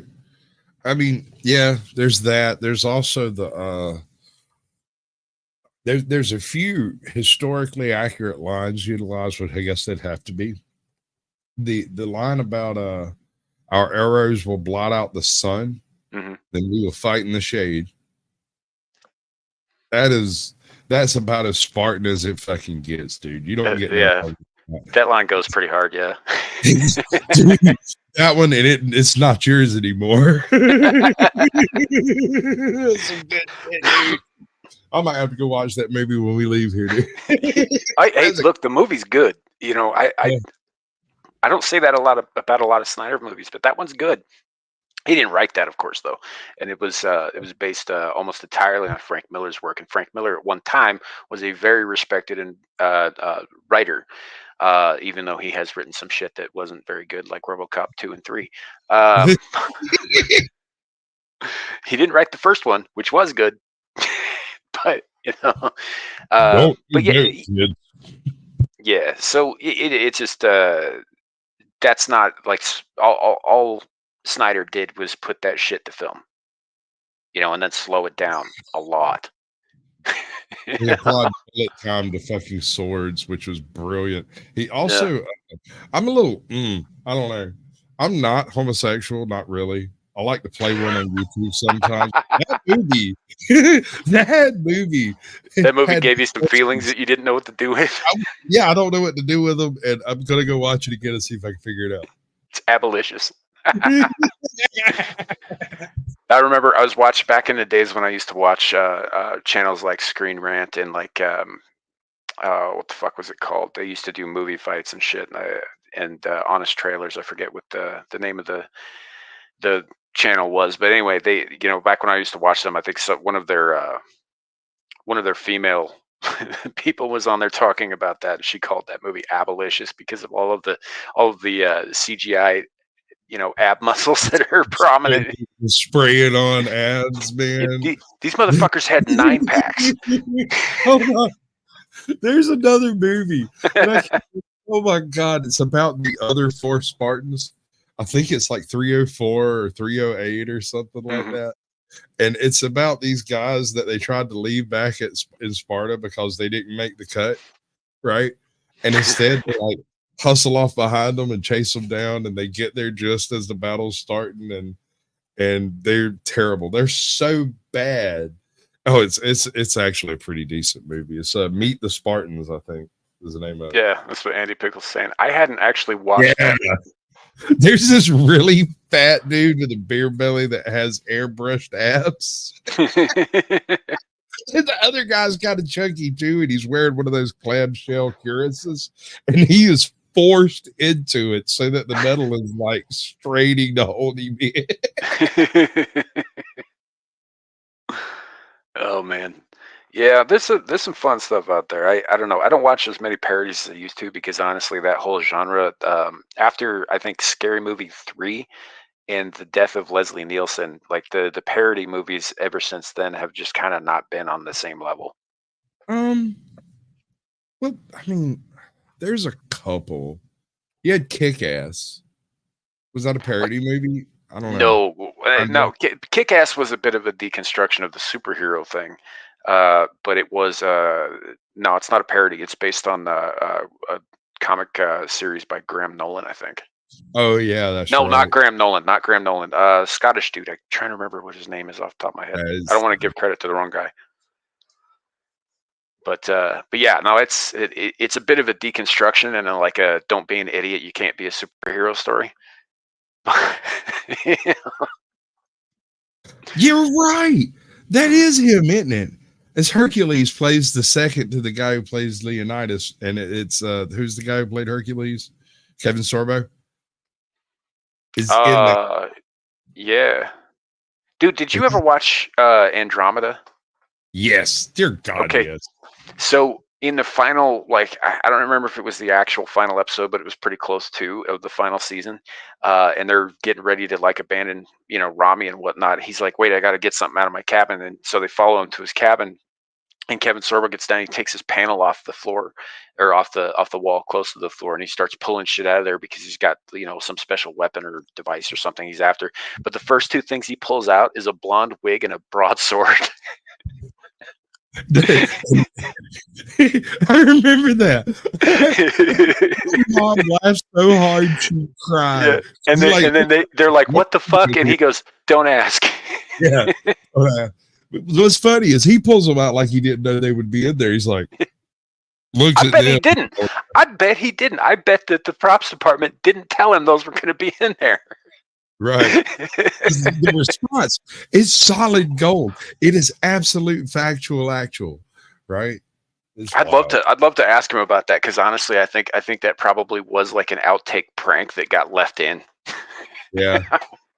Yeah. Well, I mean, when you're sitting in the cutting room trying to figure out what you're going to leave on the floor, and you're like, go get Jimmy. He's got to see this. Check this out. And he laughs his ass off, and then the next guy laughs, and then the next one. Eventually, you just look around and you're like, yeah, I just cut that piece out. Just let it roll. I haven't seen what is that? This BBC, PBS. I don't watch those types of videos, man. I've heard of Blake Seven, but I never watched. I don't watch a lot of BBC because most of it's just not that interesting to me.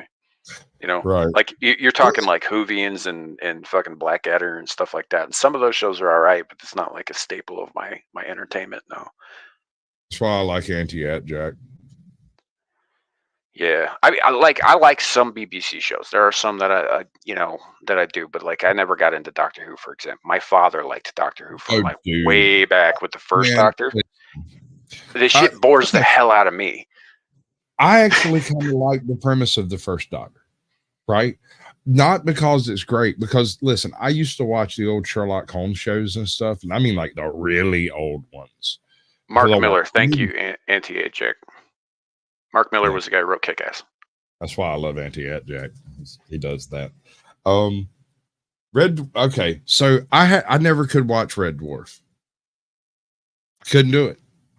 It's a comedy, isn't it? Yes, I was. I was. You don't sound sure. It wasn't funny to me. I'm sure other people love it, and then they told me how much they love it, and they quote them jokes, and I don't laugh at them today, just like I didn't laugh at them then. Right. Well, that's just a problem with like localized television, though. So like, because the jokes are all going to be relative to the culture that they're written for. So there's a lot of British humor and stuff that doesn't really translate for Americans, and vice versa. So it doesn't make any sense why a group of kids from a town in Georgia would stand there telling me that it's one of the greatest shows ever made, when I have watched that trash my damn self, and I know good and well that Star Hunter 2000 is far better, and Star Hunter Redux is better still. Yeah, fair enough. I think that comes down to taste, though, too, because like I grew up on fucking Monty Python, right? You know, and I'll be honest, there's some of the jokes that they tell, especially in the more modernish skits, and I don't mean like made recently. I mean like take place in modern times kind of skits that don't really make a lot of sense if you aren't British. I recently rewatched one of the Monty Python bits, and it's the three guys sitting in the amphitheater, and one of them's trying to state that he's a woman. And I swear to God, it sounds just like a modern liberal, dude. No, that's the thing. It was a joke back in the day. Right? I didn't say it out loud. Hey, let me ask, because I got a favorite. What if you had to pick a favorite Monty Python sketch from over the years, like which one would be your favorite? All right. I think it was from Monty Python and the Search for the Holy Grail. I'm not certain exactly where it shows up, but there's this scene where they're doing the coconuts, riding across the fields or whatever. There's some peasants wallowing in their poverty. and they have an argument over what type of monarchy they're under. And it's like, no, it's more anarcho-communist. Help, I'm being repressed. Help, I'm being repressed. Yeah, that's a good one. My favorite, I think, probably is from Monty Python's Flying Circus, and it's where the British soldiers are occupying India, right, in like the late 1800s or whatever. And so they've got these mosquito nets around their tents, and something makes a great big hole in the dude's mosquito tent. And they come to find out that whatever it was that made that hole took the man's leg in the middle of the night without him noticing. It just turns into this whole hunt for this giant mosquito, and then they figure out, well, no, this is really a tiger wound. The tiger stole your leg. And it's like, well, how did you not notice a tiger come into your tent and take your fucking leg? So they go out into the jungle and they hunt it down, and then they find it. It's 2 guys in a fucking tiger suit who are stealing body parts from people just cause.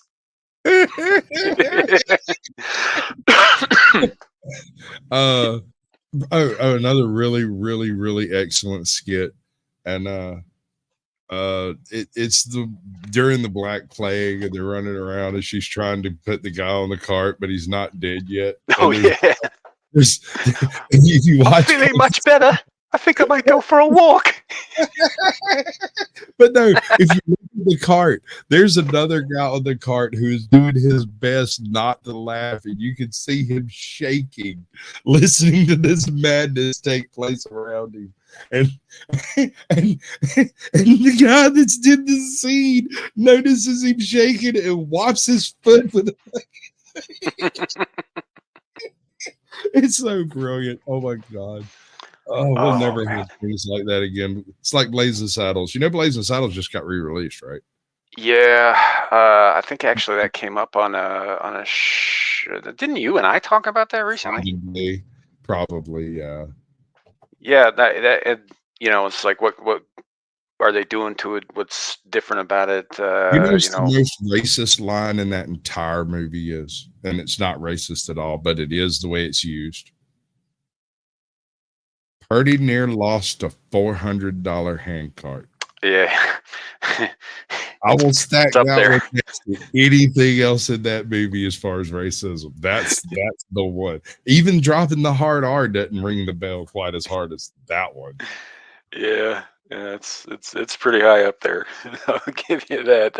And it's like right towards the beginning of the movie too. It's right off the whip too, man. Like, would it surprise you to know that I can do the entire Teutonic Twat song and dance as any member of that particular dance crew or the lead singer? And here's the funniest part. I have a small troop of friends from high school that occasionally when we were in bars drunk, someone would say something from that movie, and then 4 or 5 of us would jump up and do the whole bit, all the way where they run out of the freaking bar carrying the guy and throw him in the trash can. Yeah. The whole bit. We'd grab pool cues or stools or whatever to use in place of guns, but the whole bit. Can dancing and everything. You know, the British humor is kind of interesting because, like I said, it doesn't translate 100% to American culture. Like, we don't get all of the jokes. I mean, some of the words, the very words for shared things, like a lorry is a truck, for example. They say lorry, we say truck. So somebody who isn't familiar with the fact that there are different words for that, it might be a little lost, if a joke includes, for instance, a lorry in it.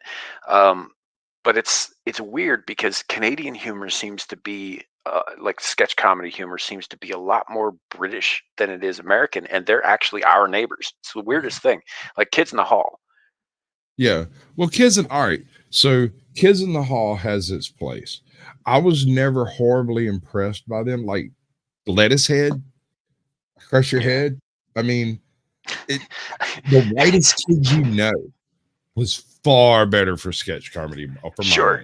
Sure. I'm just saying that there are parallels between British sketch comedy and Canadian sketch comedy, which is so fucking weird given their geographical locations. I mean, they're both palms, so it kind of makes a little sense.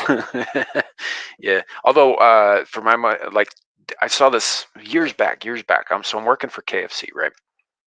And I'm with my buddy who's also working for KFC, and we go back to his place on lunch. And Mark, plug your ears if you're watching. And we do a bunch of drugs, right? And so while in the course of doing this naughtiness, we're watching Kids in the Hall comes up, and they played this sketch that I've only ever managed to see 2 times, and that's because years later I hunted it down on YouTube. That had me in fucking stitches, and I that's why I had to watch it again, because I wasn't sure if it was the chemical help that was laughing or if it was actually that funny. but it was called Skora the Gentle Shark, about this kind of tavern / bed and breakfast in Newfoundland, right? And they're plagued by a shark which attacks people, out of the blue at random seemingly. But Skora is a gentle shark, and so Skora immediately feels remorse every time it causes harm to another creature. So the whole place is filled with all of these people who were just fucking mutilated because the shark couldn't bring itself to finish killing them. And it's just the funniest fucking thing. And like the part that really gets me is when the shark starts attacking people inside the bed and breakfast. Land shark. Yeah, just like, the clerk standing behind the counter. He's like, "Oh no, it's Skora, the gentle shark!" And it takes his fucking leg, but with a tear in its eye. The first time I encountered the whitest kids, I'd never heard of it. I didn't know who those guys were. Never come across it before at all. Just no knowledge of it. It's New Year's Eve. I'm supposed to go to a party, and it's like 5:30 in the afternoon. We gather all our stuff. We put it in the car, roll us up one big tater to smoke before we go. And I was just randomly flipping through the channels, went to Comedy Central, tossed it on the couch, stepped outside, came back in, and the whitest kids are playing. And me and my wife stood in the middle of the living room and watched 2.5 hours standing there because we were just like bumping each other, laughing like a gallon of PCP. Gallon, right? Yeah, Zillage. So I'm sorry, my wife passed. What happened? What's going on? We passed how long? For 4 years ago? No, 4 p.m. Like, I'm get this gallon over to the guy before he kills my daughter too. Oh man. So Zillage, yeah, if you hadn't heard of it, there was a Canadian sketch comedy show called Kids in the Hall. A lot of the guys who were on Kids in the Hall went on to do like other things and are actually very well known, like Dave Foley, for example, who was the star of News Radio for like I think 8 seasons, amongst other things. He got a little weird in his later days, but yeah, it's pretty funny. It's not quite as funny as like some other stuff that's out there though, like Sasquatch was saying. There's some shit that it's just like the thing about Kids in the Hall is they'd throw anything at the fucking wall just to see what stuck, and a lot of it wasn't that great. Okay, so I'm fixing to do a deep cut on this one, but it's something that should be fairly common to everybody in the chat. You can't do that on television. Oh fuck, I haven't seen that show in decades. If you get a chance, if you get bored, go back and try to watch a single episode, pick it at random. It doesn't matter. There is a bit that I have been desperately trying to figure out how to recreate in YouTube in a format that makes sense. Locker jokes. Hey, Sam. What's Yes. You lean out the locker. What, Sasquatch? What? How many M&Ms does it take to screw in a light bulb? I don't know. How many M&Ms does it take to screw in a light bulb? Yeah,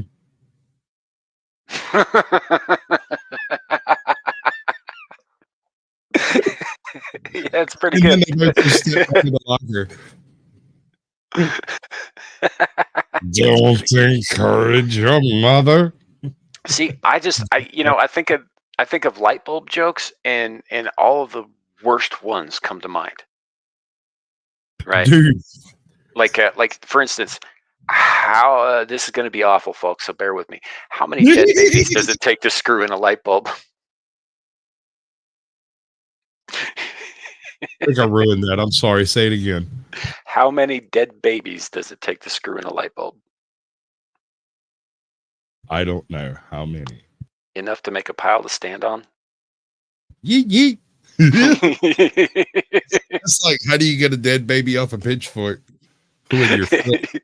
Yeah. What's easier to load the back of a truck, dead babies or watermelons? Dead babies, because you can use a pitchfork. Yeah. I got loads of dead baby jokes, and they're awful, folks. Oh, they're God, awful. Dude. All right, I told you that I went to Savannah and did a stand-up bit, right? Mm-hmm. Did I ever tell you that story? I think you told me part of it. It's wild. It's a wild tale. I had a friend of mine who was divorcing his wife because he had found another chick and run off, left her with the kids. She finds somebody to watch the kids. She's going to go to Savannah to go bang some dude she met online, want somebody to go with her, just in case kind of situation, right? Mm-hmm. So she'll pay for everything. Don't have to worry about nothing. I ain't got to screw her. I ain't got to sleep with her. I ain't got to do nothing. So shit, I'll take a ride to Savannah. Why not? Let's go. We go. I end up staying at this house where everyone that lived in the house worked at a comedy place, right? I had no idea. So I like walk in and everybody's telling jokes and I'm slaying them, dude. I'm killing them left, right, and center. They're just fucking dying. They give me a ticket to the comedy place. I walk down the street, go to the little comedy place over there, walk in, and everybody's up there doing their little bits, and then the purple light comes on. Bartender looks at me, and I've been popping jokes all night, right? Bartender looks at me and goes, $225 pot for the kitty. So go up during the purple light. That's free time. You get 3 minutes, and you either win or you don't get to go back up again today.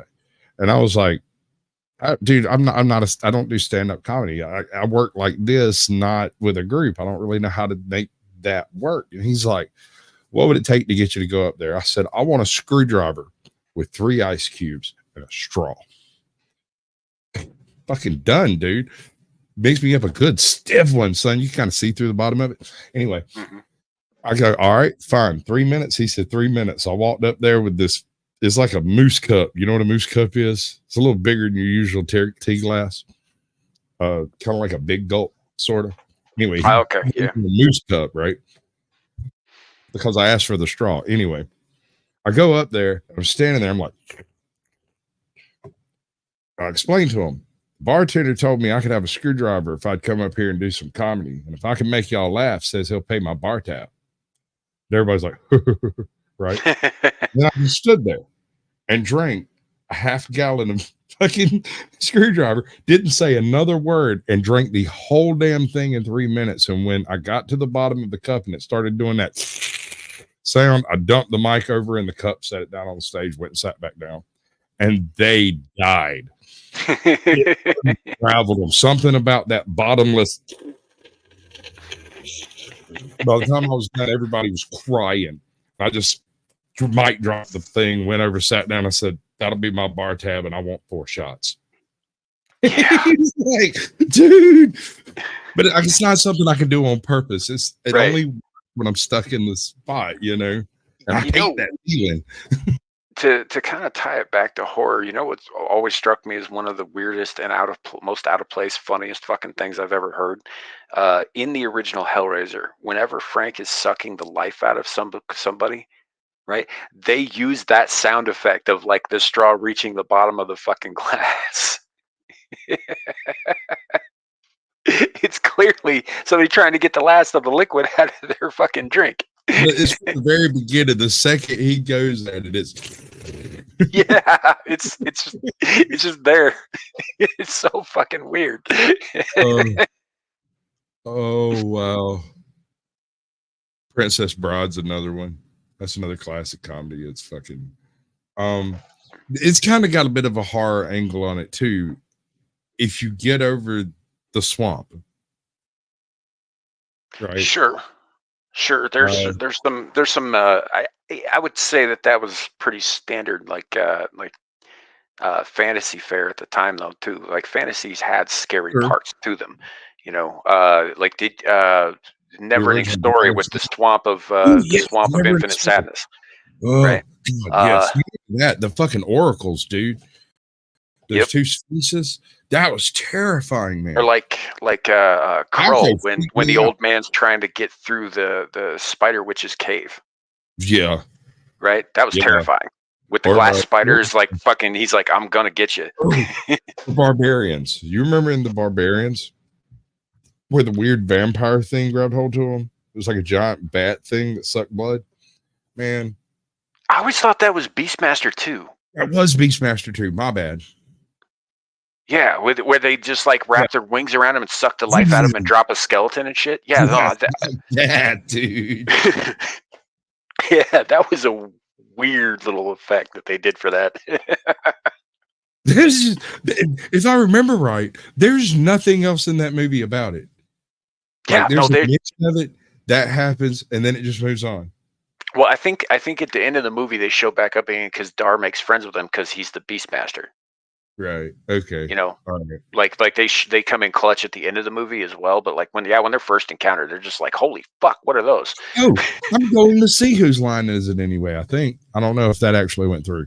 But it's they're doing in Savannah here in next couple of in the next month, and supposedly we have like second row seats if the actual payments went through and everything. I hope. I don't know. I didn't get a verification, and she hasn't said nothing about it, so I need to check. Yeah. Her mom lives in Savannah. We'll just go down there and fucking crash at her house. We'll just raid the fridge. Watch this. Yeah. The RO2USs, they're Cavitano. I don't believe they exist. Yeah, they don't exist until they bite your face. Dude, there's a cave in Fallout New Vegas full of the fucking things. Yes, there is. But he says it while staring at one. Yeah. Why? He's trying to reassure her. He's hoping it doesn't attack. You don't reassure someone that it's going to be fine while hiding the biggest threat that's, we found so far in the last 37 seconds. Yeah. It's like, what are the three terrors of the fire swamp? Here's another one. Labyrinth. The Labyrinth really screwed my pooch as a kid, dude. So, first of all, Labyrinth always has issues. Yeah, that bothers me. Yeah, Labyrinth has issues. Yeah, it's a good movie, but there's some like real creepy shit in it. Real creepy. Like shit. The fact that this 1,000-year-old Goblin King is really interested in a 14-year-old girl. Well, I mean, it's worse. I mean, there's so much worse, man. Yes, this 14,000-year-old Goblin King is interested in a 14-year-old girl, but have you read a Pierce Anthony novel lately?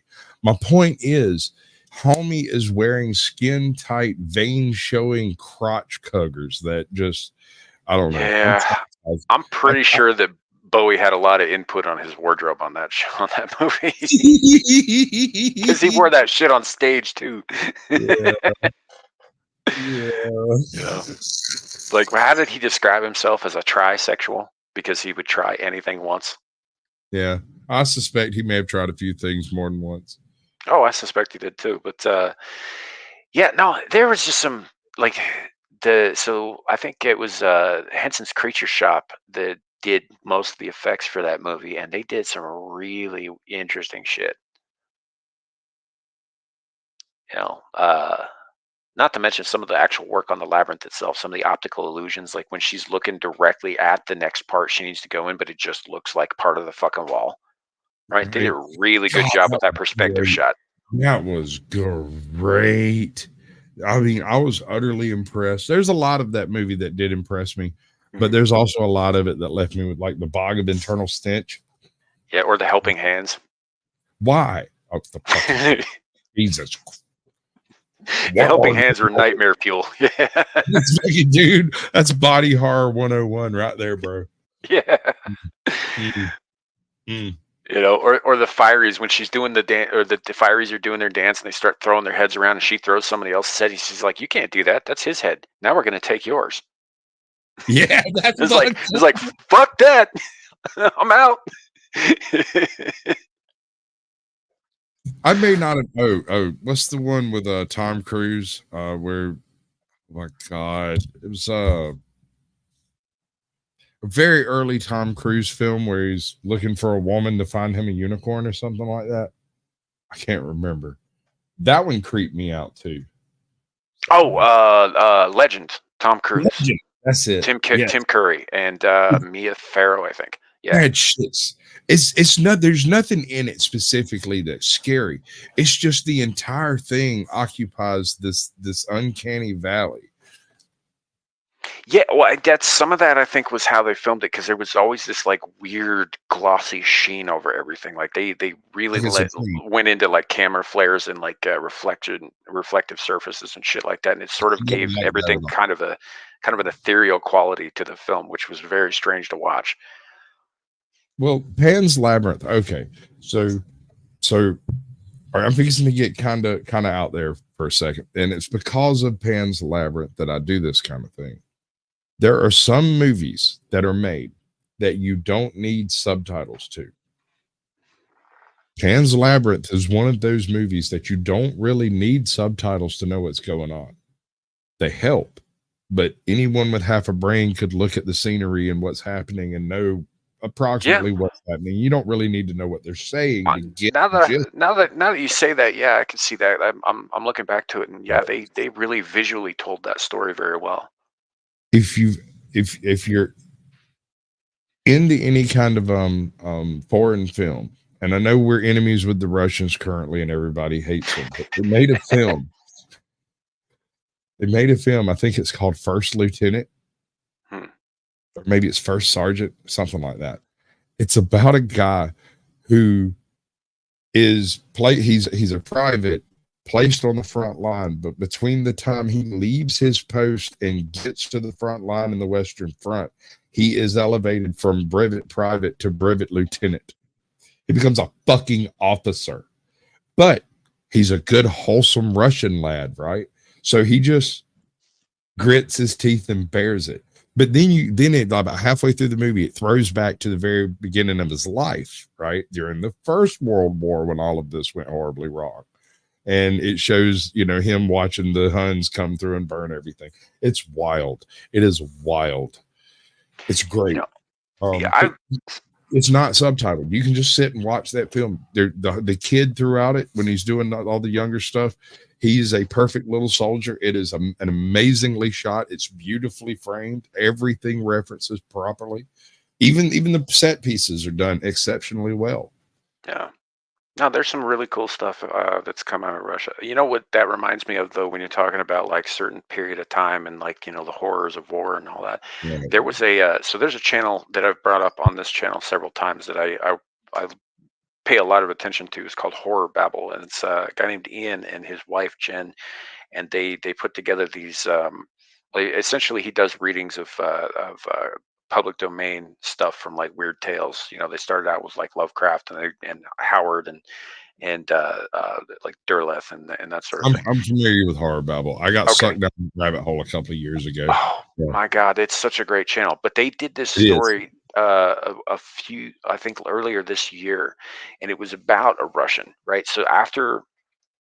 And I think it was World War One, but after World War One, he had ended up going AWOL or whatever for whatever reason, and he ended up in like the wastelands of China with a bunch of guys who were very much like the French Foreign Legion without actually being the French Foreign Legion, and their commander, who basically conscripted all these guys from like fucking runaways and shit, and dudes who were AWOL, was dead set on finding this mystical treasure that was going to make him like all powerful or whatever. And anyway, they end up finding several tombs, and the last one that they check, of course, they find something in it, and they're not sure what it was. But what they did was they let something out too. I mean, this is cosmic horror, so it is what it is. And the thing that they let out are like these primordial shadows, right?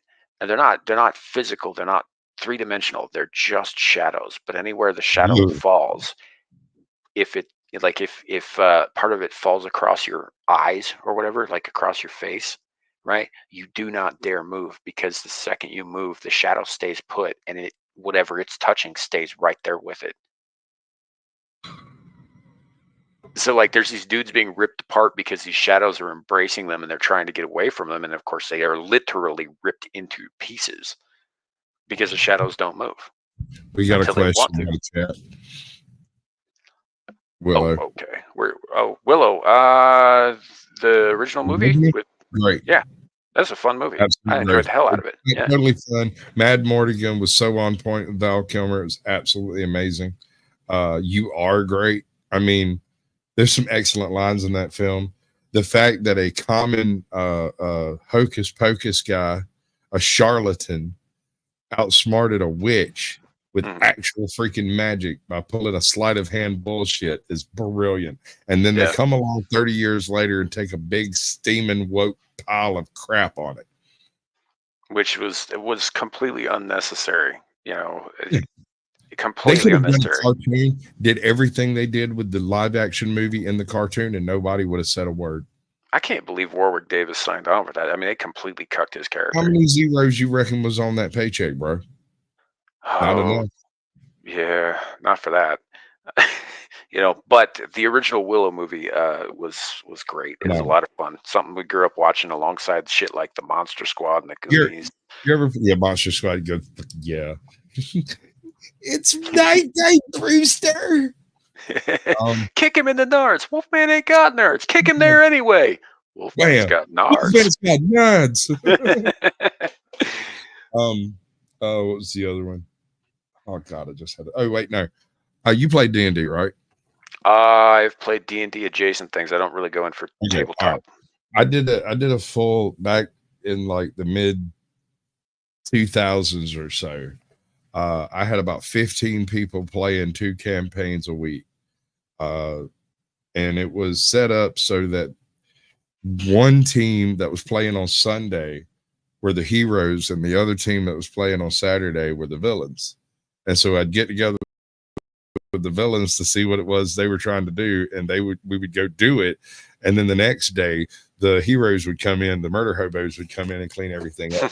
it was pretty neat. It was pretty neat. In the process of this, somebody asked about playing a brownie, and I just opened up the Monsters Manual, handed it to him, and was like, "Go ahead." He said, "No, I was thinking of Willow Brownie," and I was reading We Free Men at the time. Stupid Daikini. Daikini. You ever read We Free Men? Oh yes. We'll give you such a kicking. Wheelie wheelie.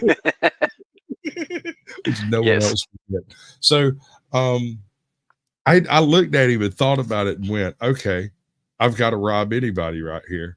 So I'm going to use it. And I made him a deal. I said, here's how we're going to do this. You get 1 hit point as a monster for every brownie you have. You can add 1 brownie per adventure, and you start with 10. And he's like, okay. We ended up kind of adjusting that a little bit because in the process, the party decided they wanted to find more brownies. And so they went looking for these guys' cousins over here. And they ended up establishing a free society of brown men. Right?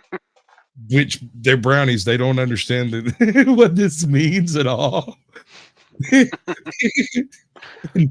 It's so dumb. It was so dumb. It was so much fun. We had so much fun with that because the way the brownies got involved is they infested the party. Yeah, like that'd bugs. Yeah, they were just there. They couldn't get rid of them. Well, probably some dumb asshole decided to ask him to help fix his shoes, and they just never left. All right. So the way it went down in the actual adventure, the guy that wanted to play the brownies was supposed to play in this campaign to start with, but then his shift changed and he wasn't able to play but like once every 3rd week or whatever, right? Mm-hmm. And I was like, well, we got to have some way to mitigate that thing. And so he came up with the brownie idea. Since he wasn't going to be around a whole bunch, we decided each adventure we'd add another brownie to it, and we kind of randomly rolled for the brownie's personality, and they vote once a week on who's quote unquote president, chief, whatever, right? Mm-hmm. Every week when he comes in, or every other week when he came in, he would come in with a different historical figure as his spokes brownie, because the party had decided that you can't talk to 20 brownies. So only one is allowed to come in and pitch ideas. And that was what was agreed. And he would show up and do, like, he had Abraham Lincoln brownie. He had there's so many. Genghis brownie, who colonized, who actually conquered everyone else's backpacks. Because at first there wasn't and after there were 6, Genghis Brownie actually like snuck over to the other side of the fire and jumped in somebody else's backpack, conquered it. It was great. It was great fun. It was because sometimes, you know, things would get too heavy in the campaign and they'd be like, oh, and homie would show up and I'd be like, well, it looks like it's a brownie adventure. Right. In the brownie adventure, everybody'd roll up little brownie characters and they'd run off and try to go do something as brownies, go kill a rabbit or something. It was so dumb, but it was so much fun. Yeah. If you've read the Wee Freeman, I think we talked before. You've probably read a fair amount of Discworld. I've read everything Terry Okay. Pratchett. Probably everything is written. If there's anything out there, I need to know about it so I can read it. I think the only Discworld related property that he's written that I haven't finished is Raising Steam. I'm currently not is it Raising Steam? That'd be the last one, the one with the trains. I haven't finished that book because it's like one of those things. He was my favorite author Yeah, for a long he's the fucking last. time, and it's like if I finish this book, it's fucking over because there ain't nothing else coming. Right. So, I get it. Yeah. I read a bunch of books back in that time period. One of my favorites. There's two, and they have a similar sort of smack. Magic Kingdom for Sale Sold. You ever come across that one? yeah, Terry Brooks. That's actually like way better than his Shannara stuff because it was uniquely his. Yes, and it's very unique too. It's nothing like any of the other fantasies. Like Ben Holiday, I think, was the main character of those. He was great. The kobolds in this place are not your D&D kobolds, and they're not D&D goblins. They're like the flying monkeys from the Yep. the virtually unkillable trolls with wings. Yeah, they were pretty great. Actually, I think probably my favorite book in a series. I read all of them at one point because I really liked. Long before I discovered Terry Pratchett, I knew Terry Brooks because I picked up, I think, my first copy of The Sword of Shannara when in 4th or 5th grade, and then I found out he wrote this other stuff. So I got into Magic Kingdom of Landover, and then I got into The Word and the Void, which I like, but they're not quite as good as the Landover books. Landover books are they're fantastic. They're unbelievable. Really but are.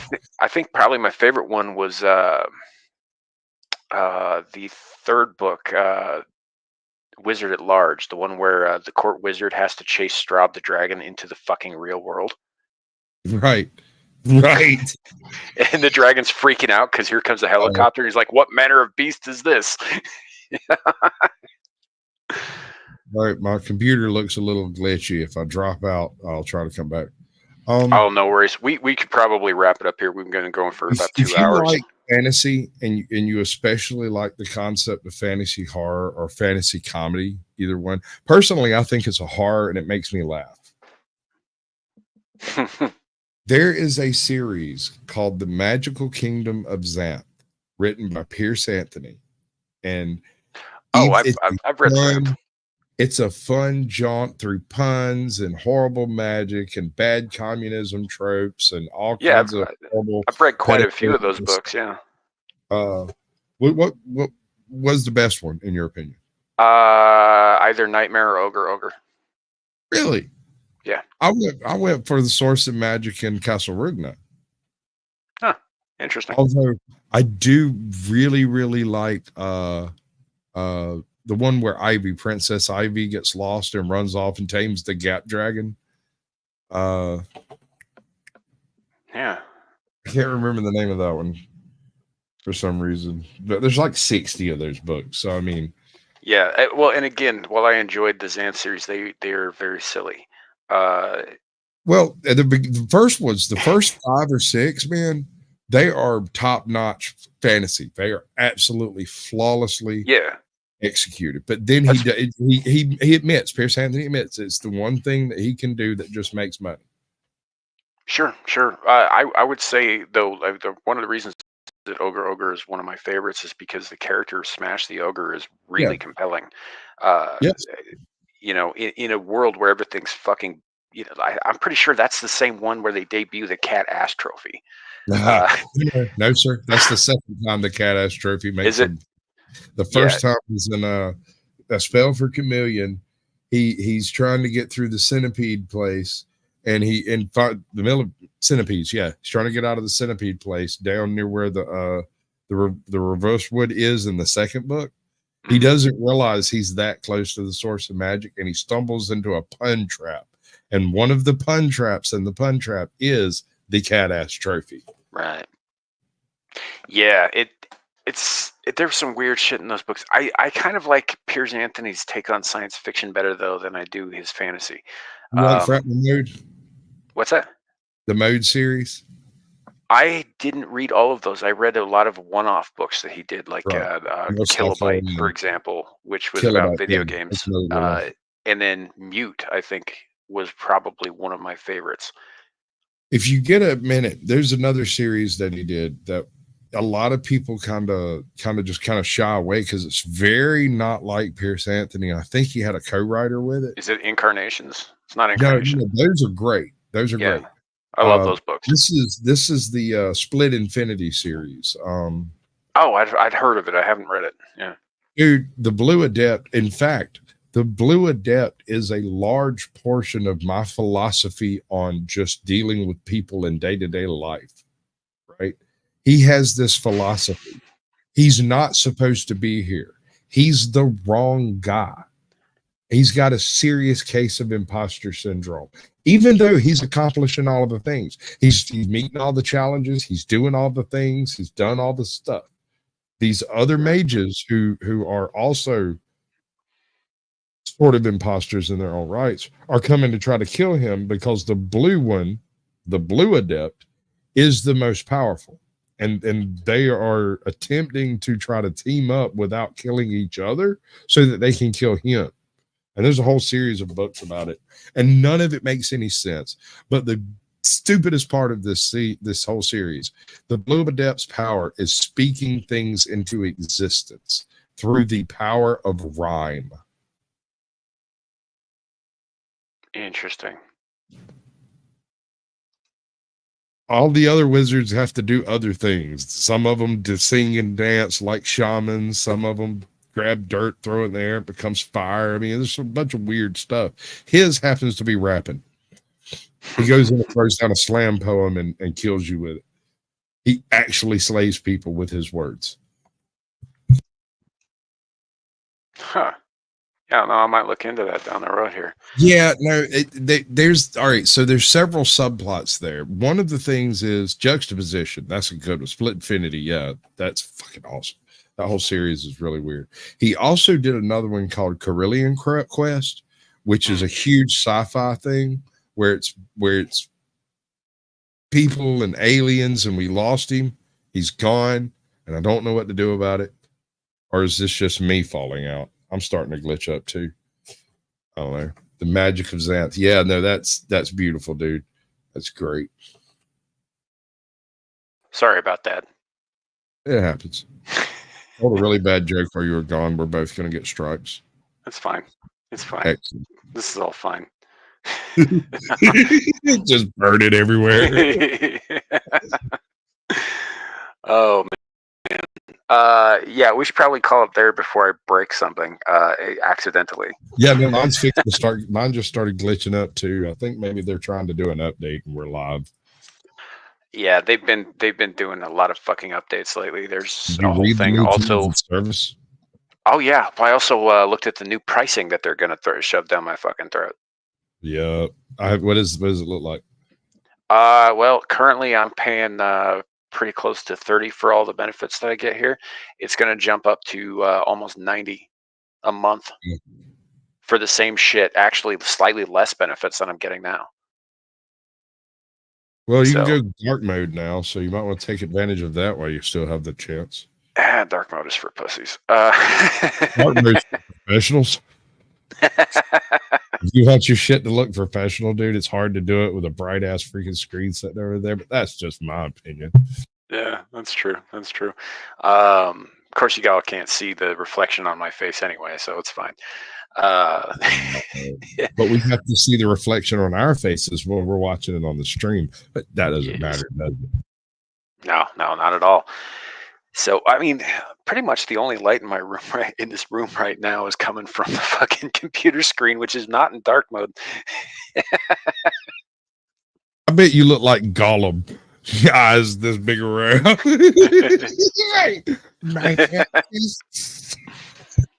Yeah. So I would like to take the time to thank our chat for hanging out with us despite all the technical difficulties and the. Well, I would say I would apologize for the meandering conversation, but that's really why you come here. I mean, let's be honest. This is what we do, especially me and Squatch. It is so easy to get us distracted and sent down a tangent. It's doesn't take much. It's just like gravity. All it takes is a little push.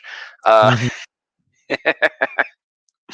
yeah, thank you for being here and hanging out with us tonight. It's been a fun show. Lawrence will be back next week, and we will get back to our regularly scheduled shenanigans at that time.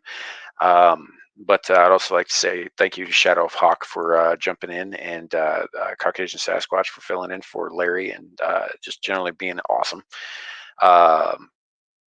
Yeah, it's been great. Let's just end it on that note. This has been a good show. I'm happy with it. I hope everybody out there is happy with it. So magnificent. Yeah. Enjoy some of that shit. Although seriously, don't watch Cannibal Holocaust. Don't do it. It may actually be illegal in some countries still. I'm pretty sure it's not in the States. So yeah. It's not widely distributed here because it's super fucked up, but it's not illegal. Anyhow, thank you all for coming. It's been a great show. I am going to attempt to do all this shit from my phone because wait, maybe I can get in the back door with the StreamYards here and take a stop there. You know good and well I'll always let you in my back door. I'm a slide right in, baby. All right. You're hard to quit. Before this gets too gay, have a great night, everybody, and remember, it could always be worse. It could be raining flaming cobras. Bye. Maybe that didn't work. Hold on a second. We're gonna leave. We promise. We're not gonna leave. That's all, folks. Jesus H Christ. No, you can call me Sasquatch. It's okay. All right. Okay, so scroll down. Blah blah blah. Everything's under weird like fucking tabs on my phone. This is a strange experience. Good night, everybody.